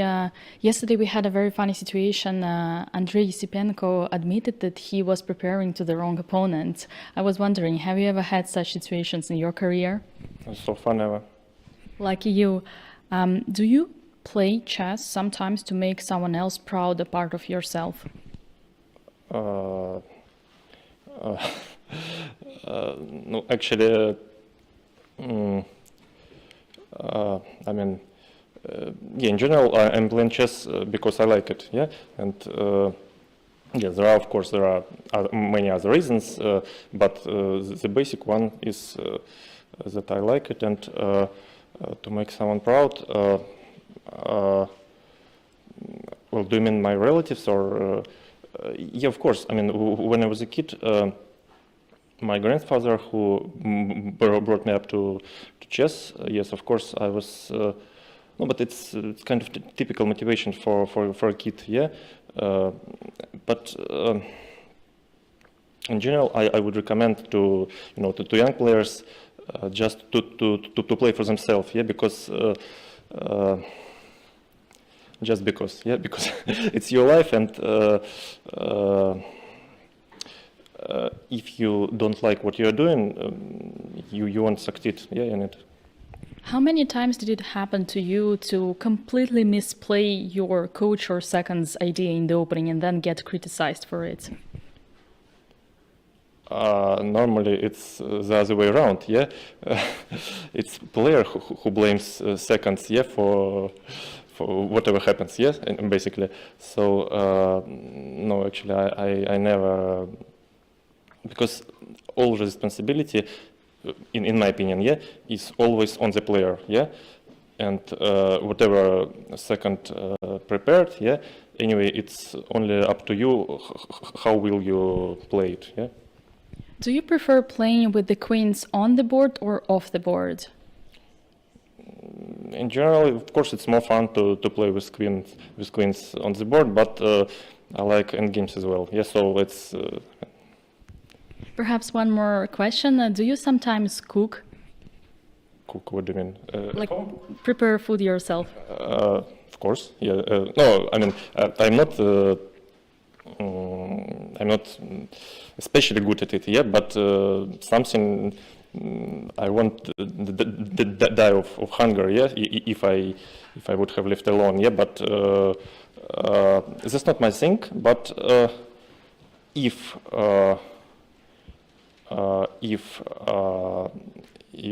I wanted to, you know, to how to put it, to get to know how to do something, yeah, it will be likely about cooking, yeah. Right, Nikita. I know you do not want to play tomorrow, but this is what I wish you anyway. And in that way, hope that I will see you again.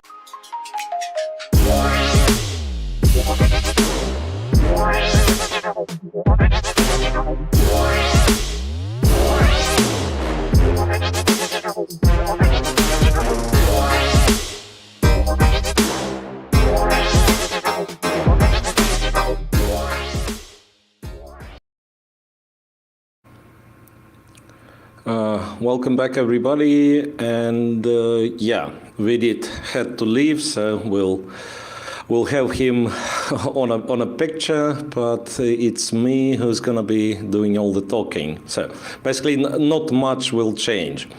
I was talking a lot. Right, so we have 3 games left, and I believe in 2 of them. Or maybe that's the only one left where there is still moves before the time control. So it's Yesipenko and Hikaru. Well, some sharp things happening. I'm not sure if Yesipenko done everything correctly. But yeah, we'll see. Interestingly, 5 games finished, but not much is clear. So far, we have only one semi-finalist. The name of only one semi-finalist. It's Amin Tabatabai. Wesley So's game against Alexander Pratke is very likely to be a draw, so, which would result into a tiebreak between Wesley and Shankland tomorrow. Then in Pool B, Mamedyarov made the draw. Dominguez is fighting against Kema. Kema having the advantage, but maybe part of the advantage was left away. So therefore, the question is such: whom will Mamedyarov play in the tiebreak tomorrow? The tiebreak is happening because Dominguez is not winning, right? So if Dominguez makes a draw, it's Mamedyarov Dominguez on the tiebreak. Other way around, if Kema wins, it's Kema versus Mamedyarov on a tiebreak. Then, in Pool A, the situation is even more complex because Oparin beats Aronian. Aronian's journey is over, right? And Oparin scores half a point more, so that means he's currently on +1, same as Nakamura. And Nakamura's game, which is on our screen, is very, very sharp. It's very, very sharp. Well, perhaps Hikaru is not without a chance to win, but also, you know, the f6 pawn and his king being somewhat weak also offers him a chance to blunder something and lose. So that means like any range of results possible. Well, I don't think he'll lose though. But yeah, we shall see. If he wins the group, and that's basically it. So Hikaru qualifies for the semis, he ties with Rapod on the Grand Prix points, everyone else is left behind. If he makes a draw, however, there will be a tiebreak against Oparin, which will, well, honestly decide a lot for Hikaru. He will be a favorite against Oparin on the tiebreak. I mean, there is, even as much as commentators have to stay unbiased, I believe that's universally acknowledged fact. The shorter the time control is, the stronger is Hikaru Nakamura. So, yeah. Okay, and I'll scroll backward a little bit just to check what happened there. Okay, and then immediately the analysis board has disappeared. Basically, well, according to computer suggestions, there was a moment where white could have kind of kept it equal a couple of moves ago. He needed to trade on e8, kind of rook e8, queen e8, queen d6, according to Compy, was good enough for equality. You never know. After rook f1, black is better. Queen f7, king h1. Here, once again, according to computer, c takes d5 would have been good enough. If I get the point right, so after c takes d5, knight h6, queen h5, somehow, despite, well, it looks very dangerous, right, for black. Like you know, the combination of this pawn on f6, knight on h6 looks pretty scary, but somehow white can do absolutely nothing, and then f7 runs into rook e6, right? And then, yeah, kind of you protect against queen f6 check, you have some queen e5s, you are threatening the knight, so rook g1 is not on time. Somehow black wins, according to machine. So, okay. Rook g1 played and h5 is played, and that's move 37. Yesipenko being down to less than 2 minutes. Might be, you know, okay, so this time Yesipenko cannot qualify himself, right? But he could have helped Oparin to qualify, but it might be the repetition of, in a way, the repetition of Berlin stage 1, when last time Andrei Yesipenko plays Nakamura with white, and the result is disappointing, because now he might as well just lose. The knight is threatened. If the knight leaves, f6 pawn's gonna be taken, right? I mean, first of all, knight e5, I was thinking it's not even possible because black just takes with the pawn. Black just takes with the pawn. And yeah, you're not on time to take the black queen because your own queen is hanging. And funny enough, this would have been a perpetual check if only the f6 pawn would be guarded. So imagine the f6 pawn's protected, then king f7, rook g7 is a checkmate, and therefore black has to settle for the perpetual. But no, this doesn't work, therefore knight e5 is not an option. If knight f5 is not an option, that means you're probably dropping the... hang on a second. Is knight h6 a move? Knight h6, point being, yeah, queen f6, rook g8 check. You can't take, so king h7. Now no checks whatsoever, so you have to capture. Oh well, but that means black is fine, but not more. Knight e3. So for some reason knight h6. Knight h6 perhaps would run into queen e4. Will it? Would it? Queen e4. Okay, he goes knight e3. He went knight e3 already. Yeah, but then queen f6. I don't see what he can do. Yeah, queen f6 just wins. And he made it on like last seconds. So I really wonder if knight h6 was an alternative. Knight h6. Don't see it. Don't see it. So Yesipenko made this knight e3 on the very last seconds. Yeah, now queen f6 seems to be good enough. Also, queen e4 might be, you know, from the clarity point of view, might be even easier. And Naka finds a third option, which is rook takes f6, which is especially unpleasant, you know, under time trouble circumstances.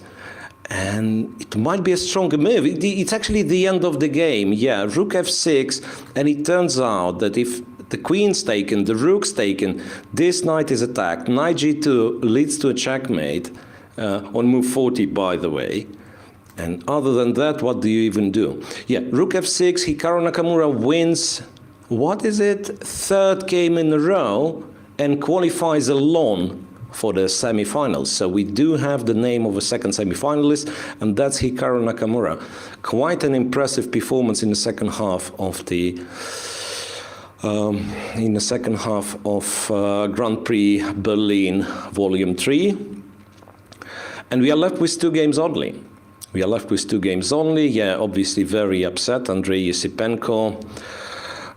But what one can do about it. Andrei Yusipenko has lost... wait a second. Did Yusipenko lose all 3 games? Now that I'm thinking, he lost to Oparin, he lost to Ronin. Yeah. So for Hikaru, the second half of the group stage was a dream, and for Yusipenko, it was a disaster. Okay, so we are left with 2 games, and Cayman Dominguez, I was wrong when I claimed they've reached the time control. They actually have quite a few moves ahead of them. So, well, I will not go back to see what happened.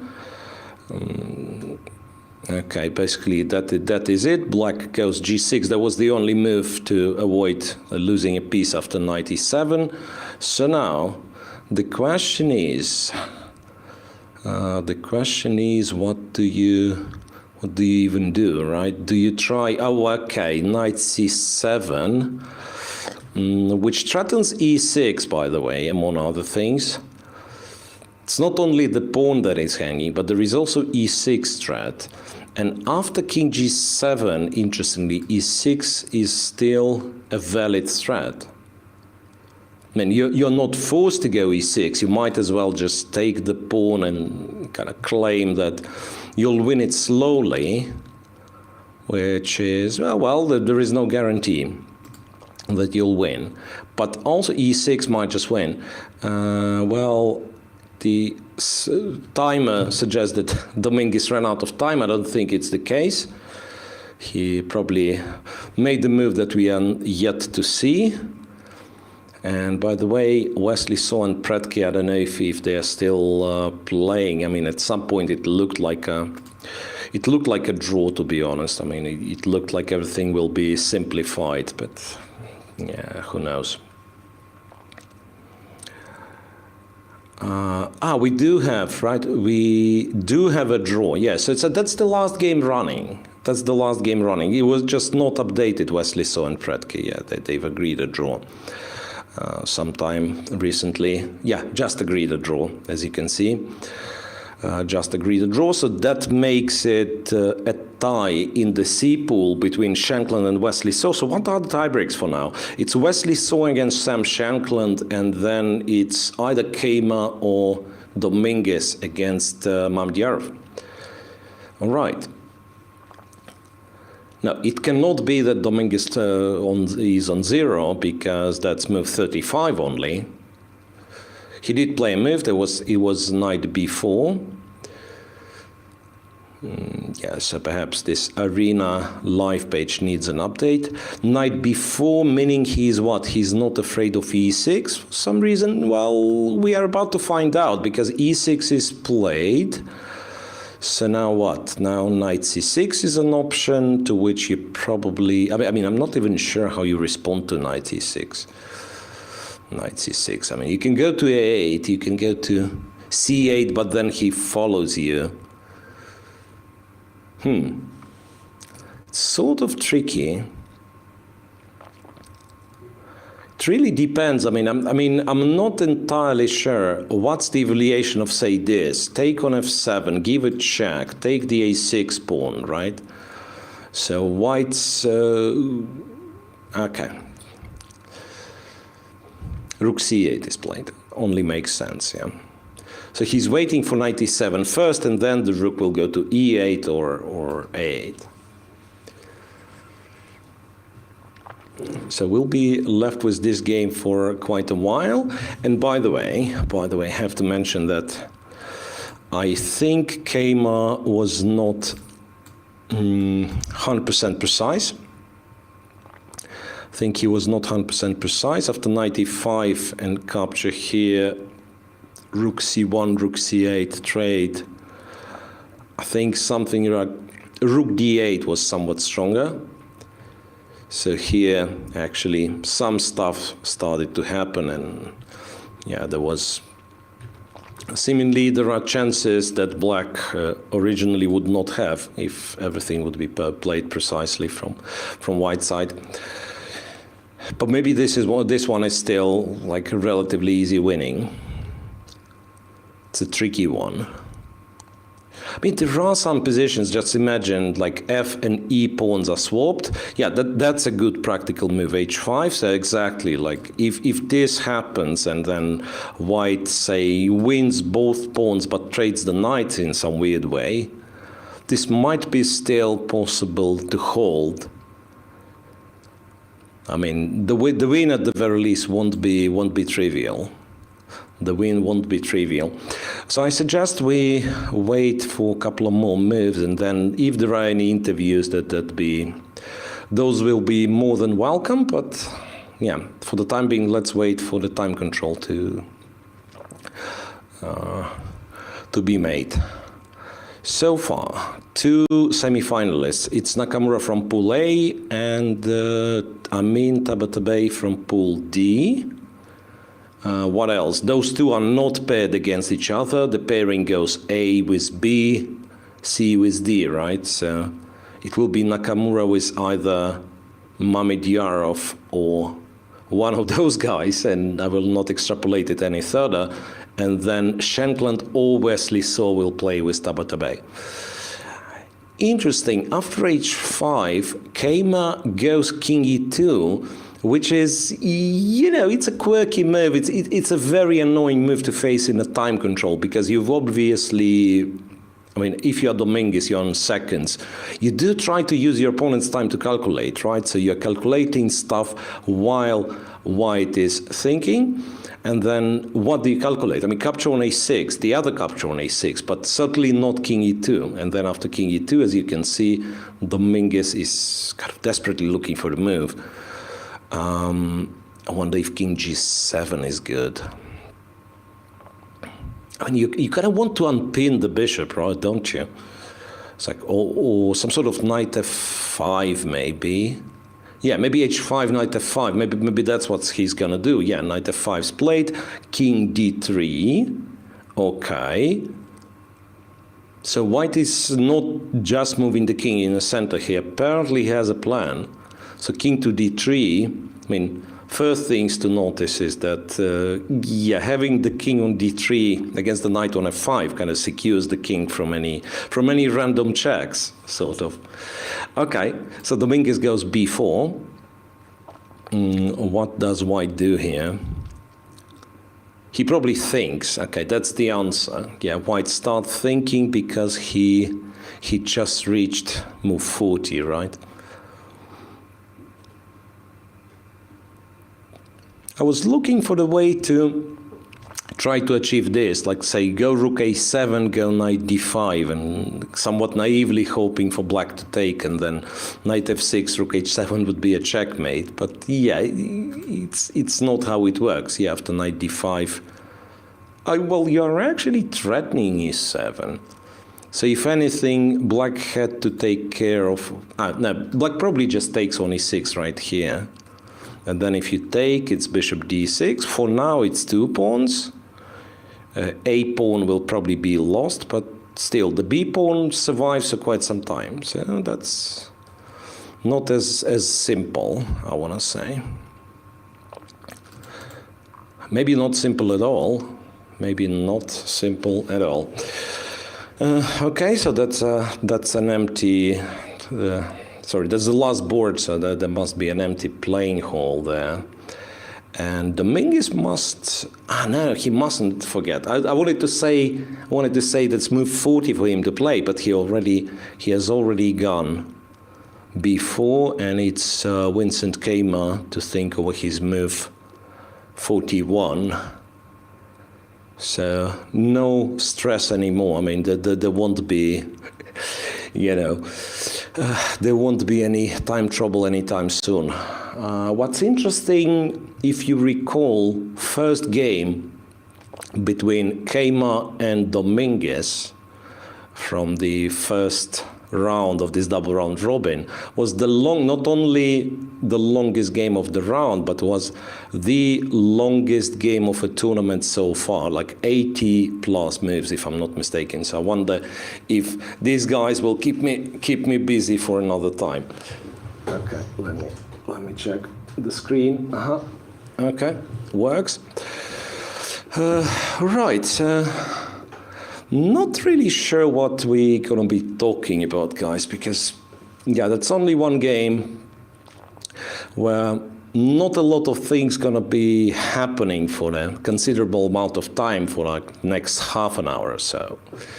There'll be few moves from each side. So, well, now it's really an important moment on how this tension will resolve itself. I mean, the e6 pawn versus f7 pawn, which is on one hand kind of annoying for black. Probably it is only annoying for black now. That's what I want to say. It is annoying for black having this. So he would rather prefer to, well, for these pawns not to be there, so he can play king f7, and I think it will end up being like those pawns traded and the a6 pawn gone. And then the question is, I mean, how the rest of the position will look like. Might as well win the b pawn, right? Like take on a6 with the rook maybe, and you have potential plan of knight d5, rook b6, and just win the b pawn. It must be a winning position, so the bottom line, it must be a winning position, but it's not trivial. It's not trivial. White still has to work for it. White still has to work for it, and yeah, Dominguez perhaps deserves a credit for putting up quite a tough resistance. h3, the move that I was honestly thinking about, because g4 will be very, very useful if it will materialize, right? And you're kind of baiting black to play h4, and then it's yet another pawn on a kind of on a dark square, and also it stops you from, or rather stops black from exchanging the kingside pawns.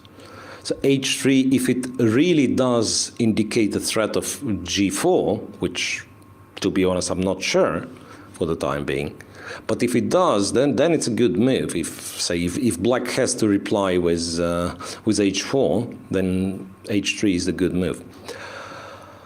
So the b pawn is not running away because king c3. A pawn can't be saved. Well, actually, that's a tricky situation for Dominguez, because he needs to play a move, and there is no obvious move.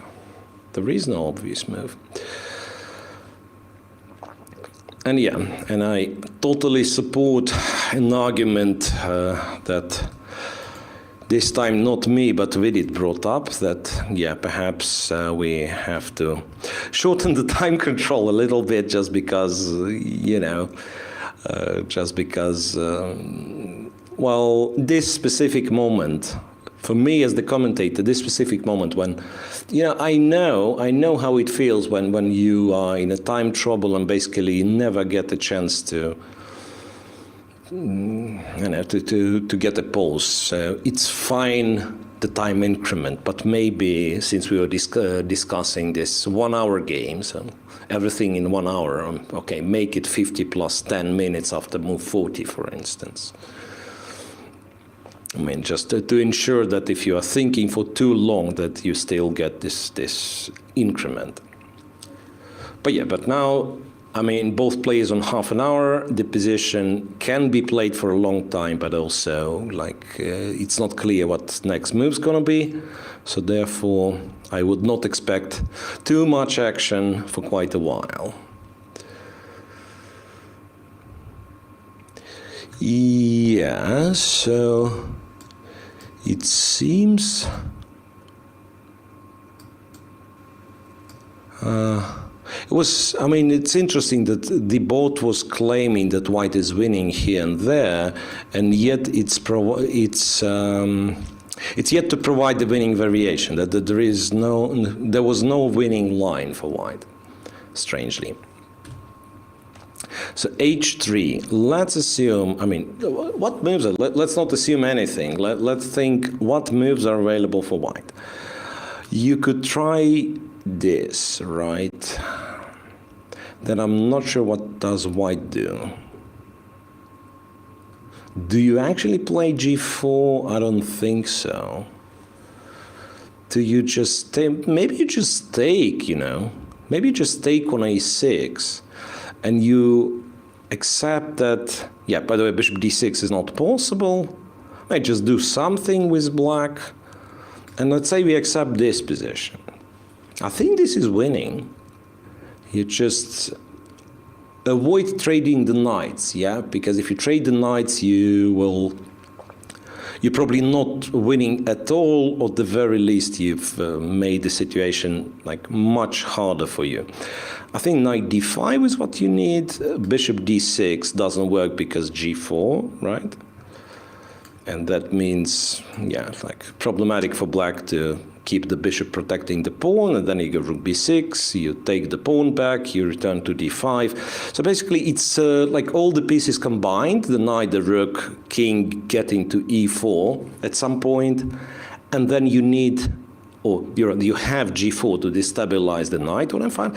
If black goes h4, then it changes the situation, because after capturing the b4 pawn, you can return and trade the knights, and the endgame with the pawn on h4 will be winning.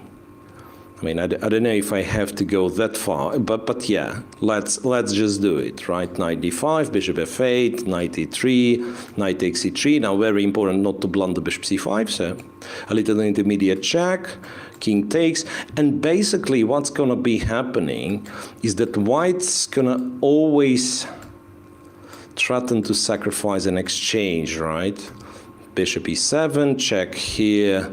I mean, bishop f6 kind of prolongs it for one move, but then you still have to let me into f5.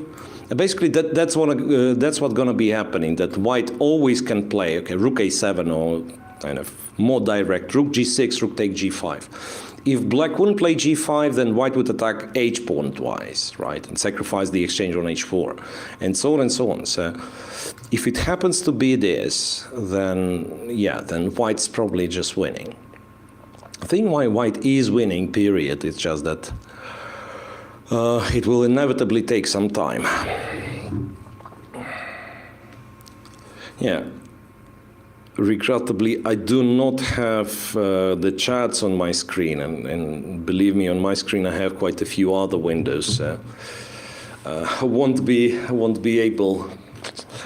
We had Jesse for that, but yeah, but somehow today everything is messed up a little, a bit of misunderstanding, because I've genuinely thought that Vidit stays till the end of the round, while the sad reality turned to be that he had to leave. Or maybe he was so naive as you know, as to think that all the games will finish before the time control that sometimes I am. Okay, so, well, what else could we possibly do? Well, talk a bit about once again, about today's results. Nakamura's win is somewhat unexpected, but on the other hand, have to praise him for a very good defense.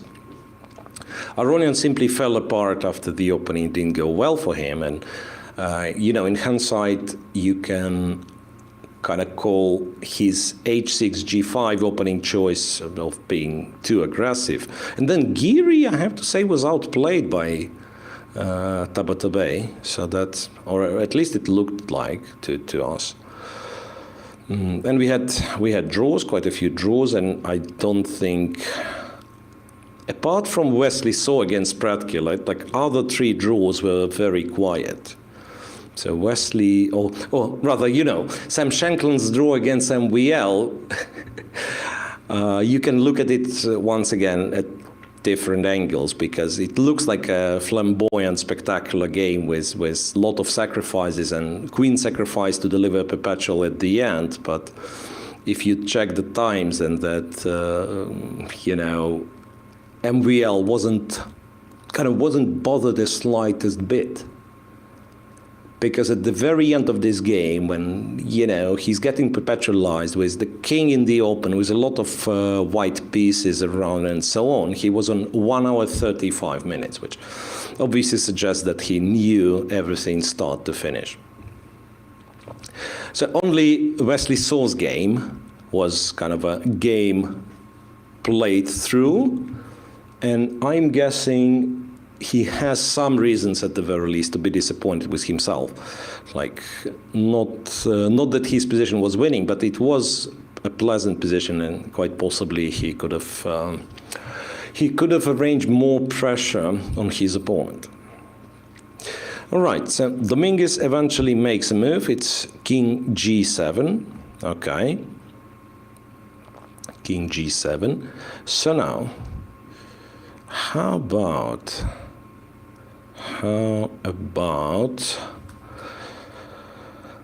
G4 anyway? How about G4 anyway here? That's, once again, it's against all the endgame principles. Like something that they were telling or teaching us. That's something that we were taught in all the small local chess clubs around, Soviet Union back then, that do not rush in the endgame. I mean, I don't know how many times I've heard this, like, do not rush in the endgame. Like, make sure that you've improved all the pieces first, and make sure you've tried all the ideas before going for the kind of decisive breakthrough. And it's cool and all, but I can't recall how many times I've missed the win because I was blindly following the principle of not rushing. So once again, coming back to one of our discussions with Jesse, that like we have principles, we have rules, and they work perfectly except those times that they do not. And then the stronger you get, the kind of your ability of telling one from the other increases, but still it's never 100%, right? So you'd be making mistakes, sometimes kind of trying to follow the principles blindly, sometimes other way around, sort of trying to look for unnecessary exceptions. Okay, knight e8, by the way, knight e8, king g8. Rook a7 is this move that I wanted to make work, kind of a little trap move. Rook a7, hoping, hoping for black to capture on e6 so the game would finish quickly. Keima, I think he's considering this. I mean, I don't see. Otherwise, I kind of don't see the point of knight e8 check. So it looks like rook a7 is a natural follow-up to that kind of natural continuation after king g8.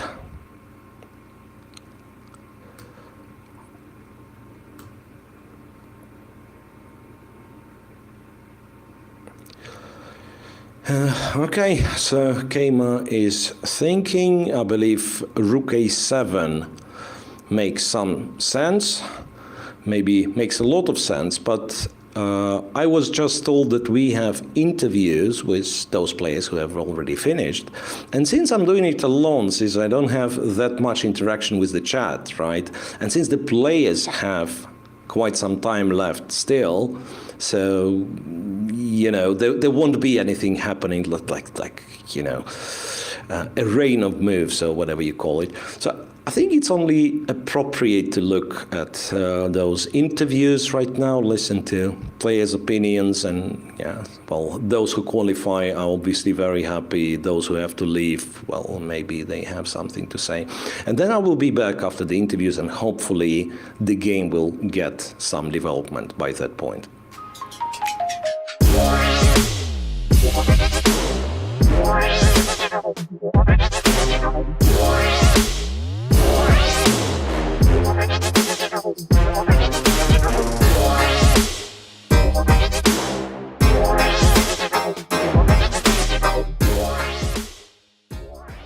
My congratulations on your victory today. My sympathy to Andrei, who lost this game.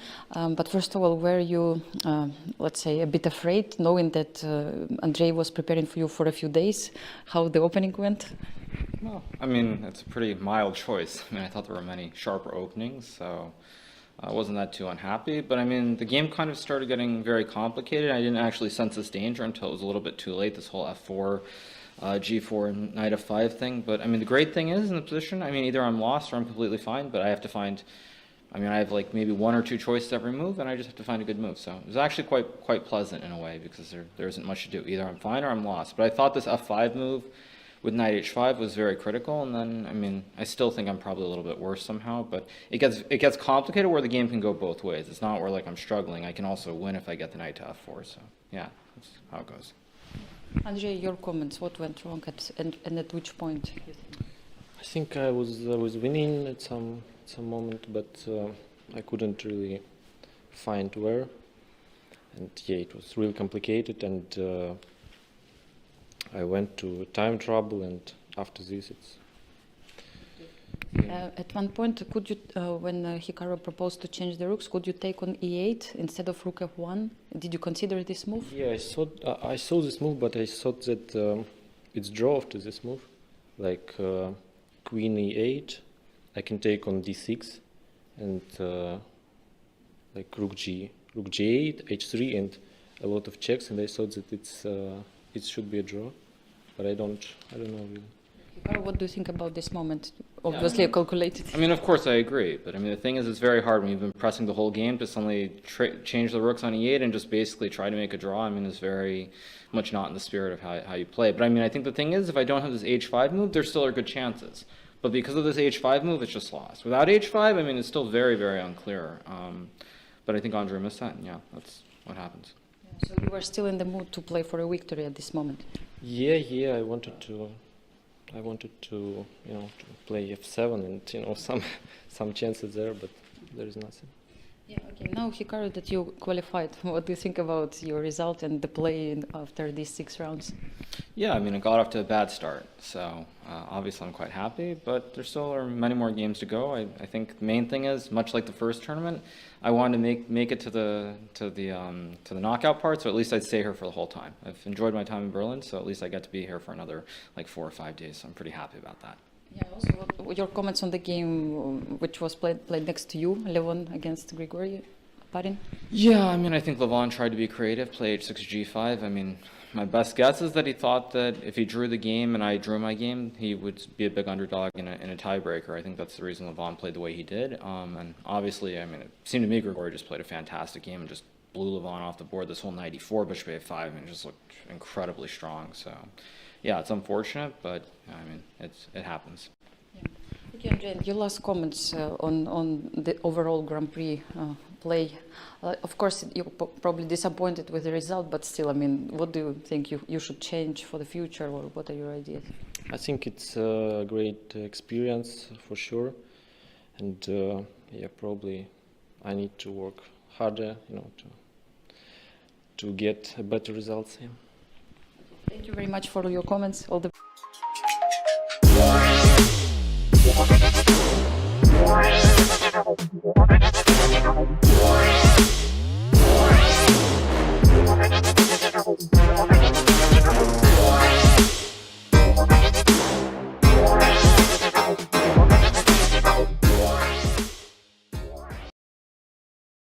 Congratulations on winning your game, but also advancing to the next stage. What were your feelings during the game when you saw that Levon was about to lose? Well, I mean, I was in my own very difficult game with a lot going on. I mean, at some point, as I said, at first I felt scared, but then I was also quite happy because basically the way the game went, either I'm like completely fine or I'm completely lost. And actually, to Andrei's credit, when he thought for maybe 35 minutes, I had completely missed this knight h6, knight d5 ideas. I looked at many other things, but I thought finding this f5 move was very resourceful. And again, Andrei was a little bit too low on time, so it just he couldn't figure it out, and I found a way to win. But again, I wasn't really paying too much attention to Levon's game. I saw I was going to lose, but I mean, if he lost and I lost, well, but we're both out of it, so wasn't paying too much attention. That will be the scenario that you predicted once you beat Levon first time. No, I think, basically I just played really good chess, at least the previous 2 days. Today, I don't know if I can say that I played great, but found some things. Yeah, obviously, after the start, I think it was probably like 5% chance that I would win 3 games in a row, but I did, and moving on, so pretty happy. Moving on another note, do you have plans in the future to stream Variety? Yeah, I'll deal with that whenever I'm home, but not for a while. Apart from XQC, who is your favorite streamer? There are a couple, but I would probably say right now my favorite is Lyric. So he's a variety streamer who I'm a big fan of. So that would be my favorite right now. Just out of curiosity, how big is streaming Team Hikaru? You mean how big is my team? There are quite a few people. There are mods and others behind the scenes. So yeah, probably give or take about 10. Okay, right. And perhaps the final one, seems like you started winning after, at the same time, I invited you for an interview and you got unbanned on Twitch. Which one was the biggest factor? Obviously, the whole situation on Twitch was very unpleasant, and it certainly cost me a lot of sleep the first couple of days. So yeah, I think that was the single biggest reason that at least I was in a positive mood, and I think that contributed to my play over the last 3 games. Right. Well, do have a great rest tomorrow, and good luck in the next stage. Great.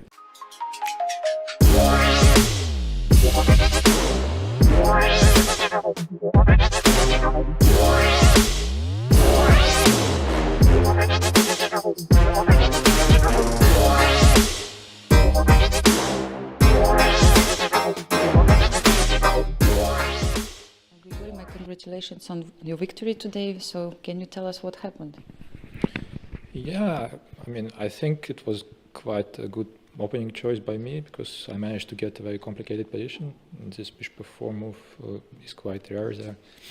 I knew that h6 is quite a decent idea for black, but for example, I can go knight e5 there, but it bails out pretty quickly there, so I decided to just go a3 and play it slowly.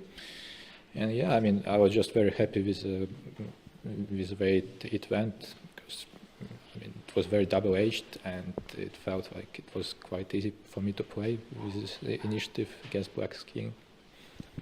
Kevin, what do you think was a crucial mistake in this game, and what went wrong? Yeah, it was a one-move blunder. I completely forgot about bishop a5, only considering bishop a4. Yeah, I should have taken gf before f6, of course. I thought ef, f6, queen e2 is complicated, but should be playable, because I have bishop c6. But yeah, after bishop a5, it's just resigns on the spot. I'm very ashamed to blunder something like that.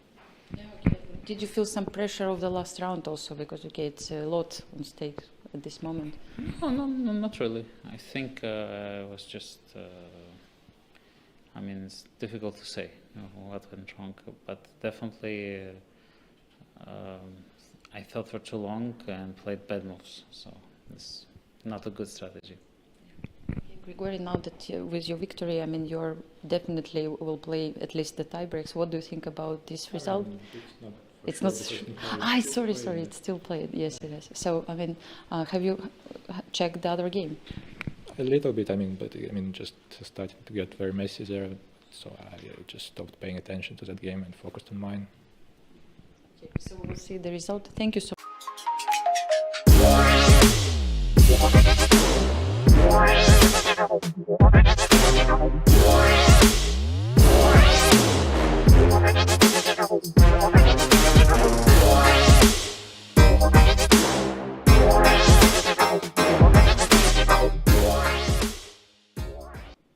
congratulations. How do you feel about dashing Levon's hopes to get to the candidates? Well, from the one side, I'm happy that I won a game. Like, I think I played a good game, and yeah, I'm very happy with that. On the other hand, I mean, I'm a big fan of Levon as a chess player, as a person. So I mean, I feel a little bit sorry because like I did not have any chances to qualify to the game. Meanwhile, he did have. So yeah, but what can I do? I mean, I wanted to fight for the first place in the group, and yeah, I just went for a big fight today. And it worked. You said previously that you're having your exams soon, somewhere near the finals. So imagine Hikaru loses today, then you kick out both Hikaru and Levon, and if you go till the end, then you also miss your exams. Who would benefit out of this after all? Well, I'll be pretty happy if I reach the finals. I mean, I'm pretty sure that I will be able to reschedule my finals somehow. So yeah, I'll keep going forward. Do you play chess to make someone else apart from you proud of you? Let's say some of your closest people or coaches? Don't think so. I mean, I play chess because I enjoy it, I like it, and I want to improve in chess. How many times did it happen to you to get criticized by your coach or second after having completely misplayed an opening idea of theirs? It hasn't happened that many times because I usually misplay like my own files much more often than someone else's because I don't know. Probably I just spent like less time repeating my own files because I feel like I know them, and then I come to the board and I realize that no, it's not true, and I forget something. So. And then you find your own way out. Yeah, hopefully. Danya Dubov yesterday told us that you speak Chinese. Is that true? I did learn Chinese for 4 years when I was studying in Moscow at the university, but since then, like I haven't touched it that much, so I don't think my practical ability is very high right now. Are there any other secrets about Grigori?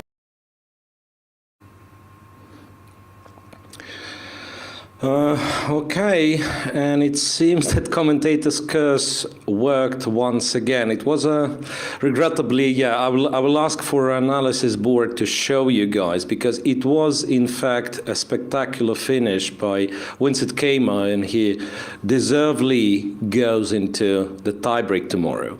So King G7 happened to be, and I think I've also suggested this move, it happened to be a mistake. After which, White went with knight e8 check, king g8, that's exactly what we've discussed. G4 happened. The knight's attacked, knight e7 would allow the same trick as in the game, we will check it. Knight goes to h6, g5 once again attacks the knight. Knight has to, wait a second, g5 attacks the knight, knight has to return to f5, and then e7. A very nice final touch. Point being, if you take with the bishop, then double check results into a checkmate to the black king. That's why the pawn went to g5. And capturing with the knight allows for a check, and knight d7, where the bishop on f8 is all of a sudden trapped.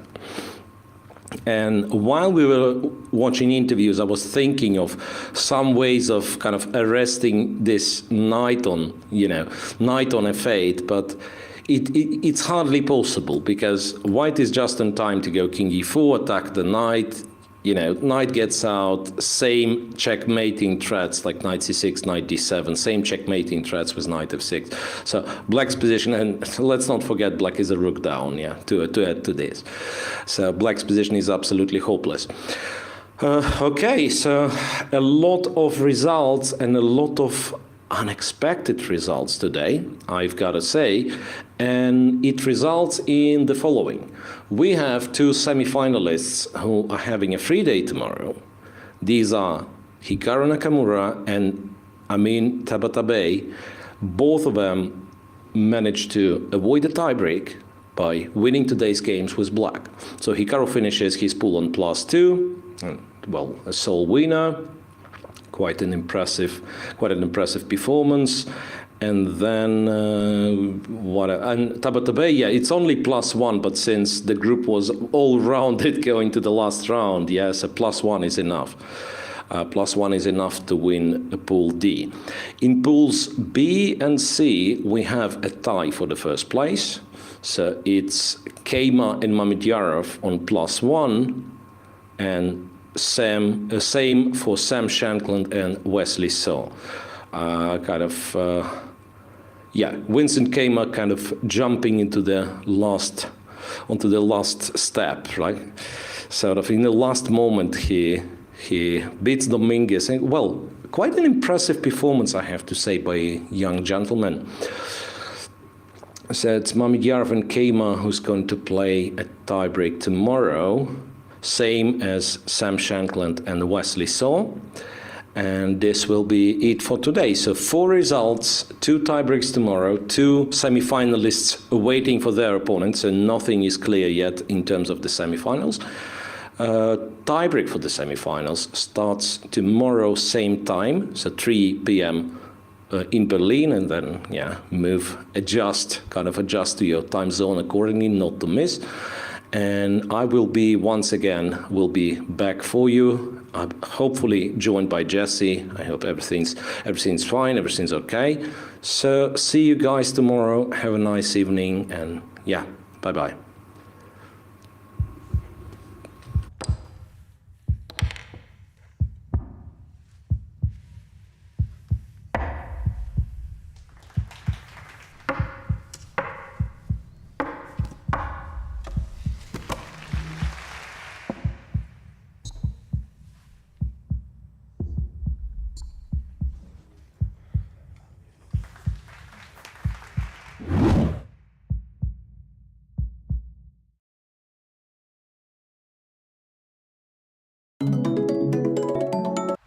Hi, I'm Vidit Gujarati. I'm 27 years old, an international chess grandmaster from India. I'm also the brand ambassador for FIDE Online Arena. It's a place where you can play for online rating and online titles which can be recognized by FIDE officially. I feel chess is a sport which can be definitely played online, which other sports don't enjoy the luxury of. And the most important thing is that you can play from the comfort of your home, be it any time, against strong players all around the globe. And since the past 2 years, we have seen a boom in online chess, and be it for professional players or for people who have just started, I think it provides a great opportunity.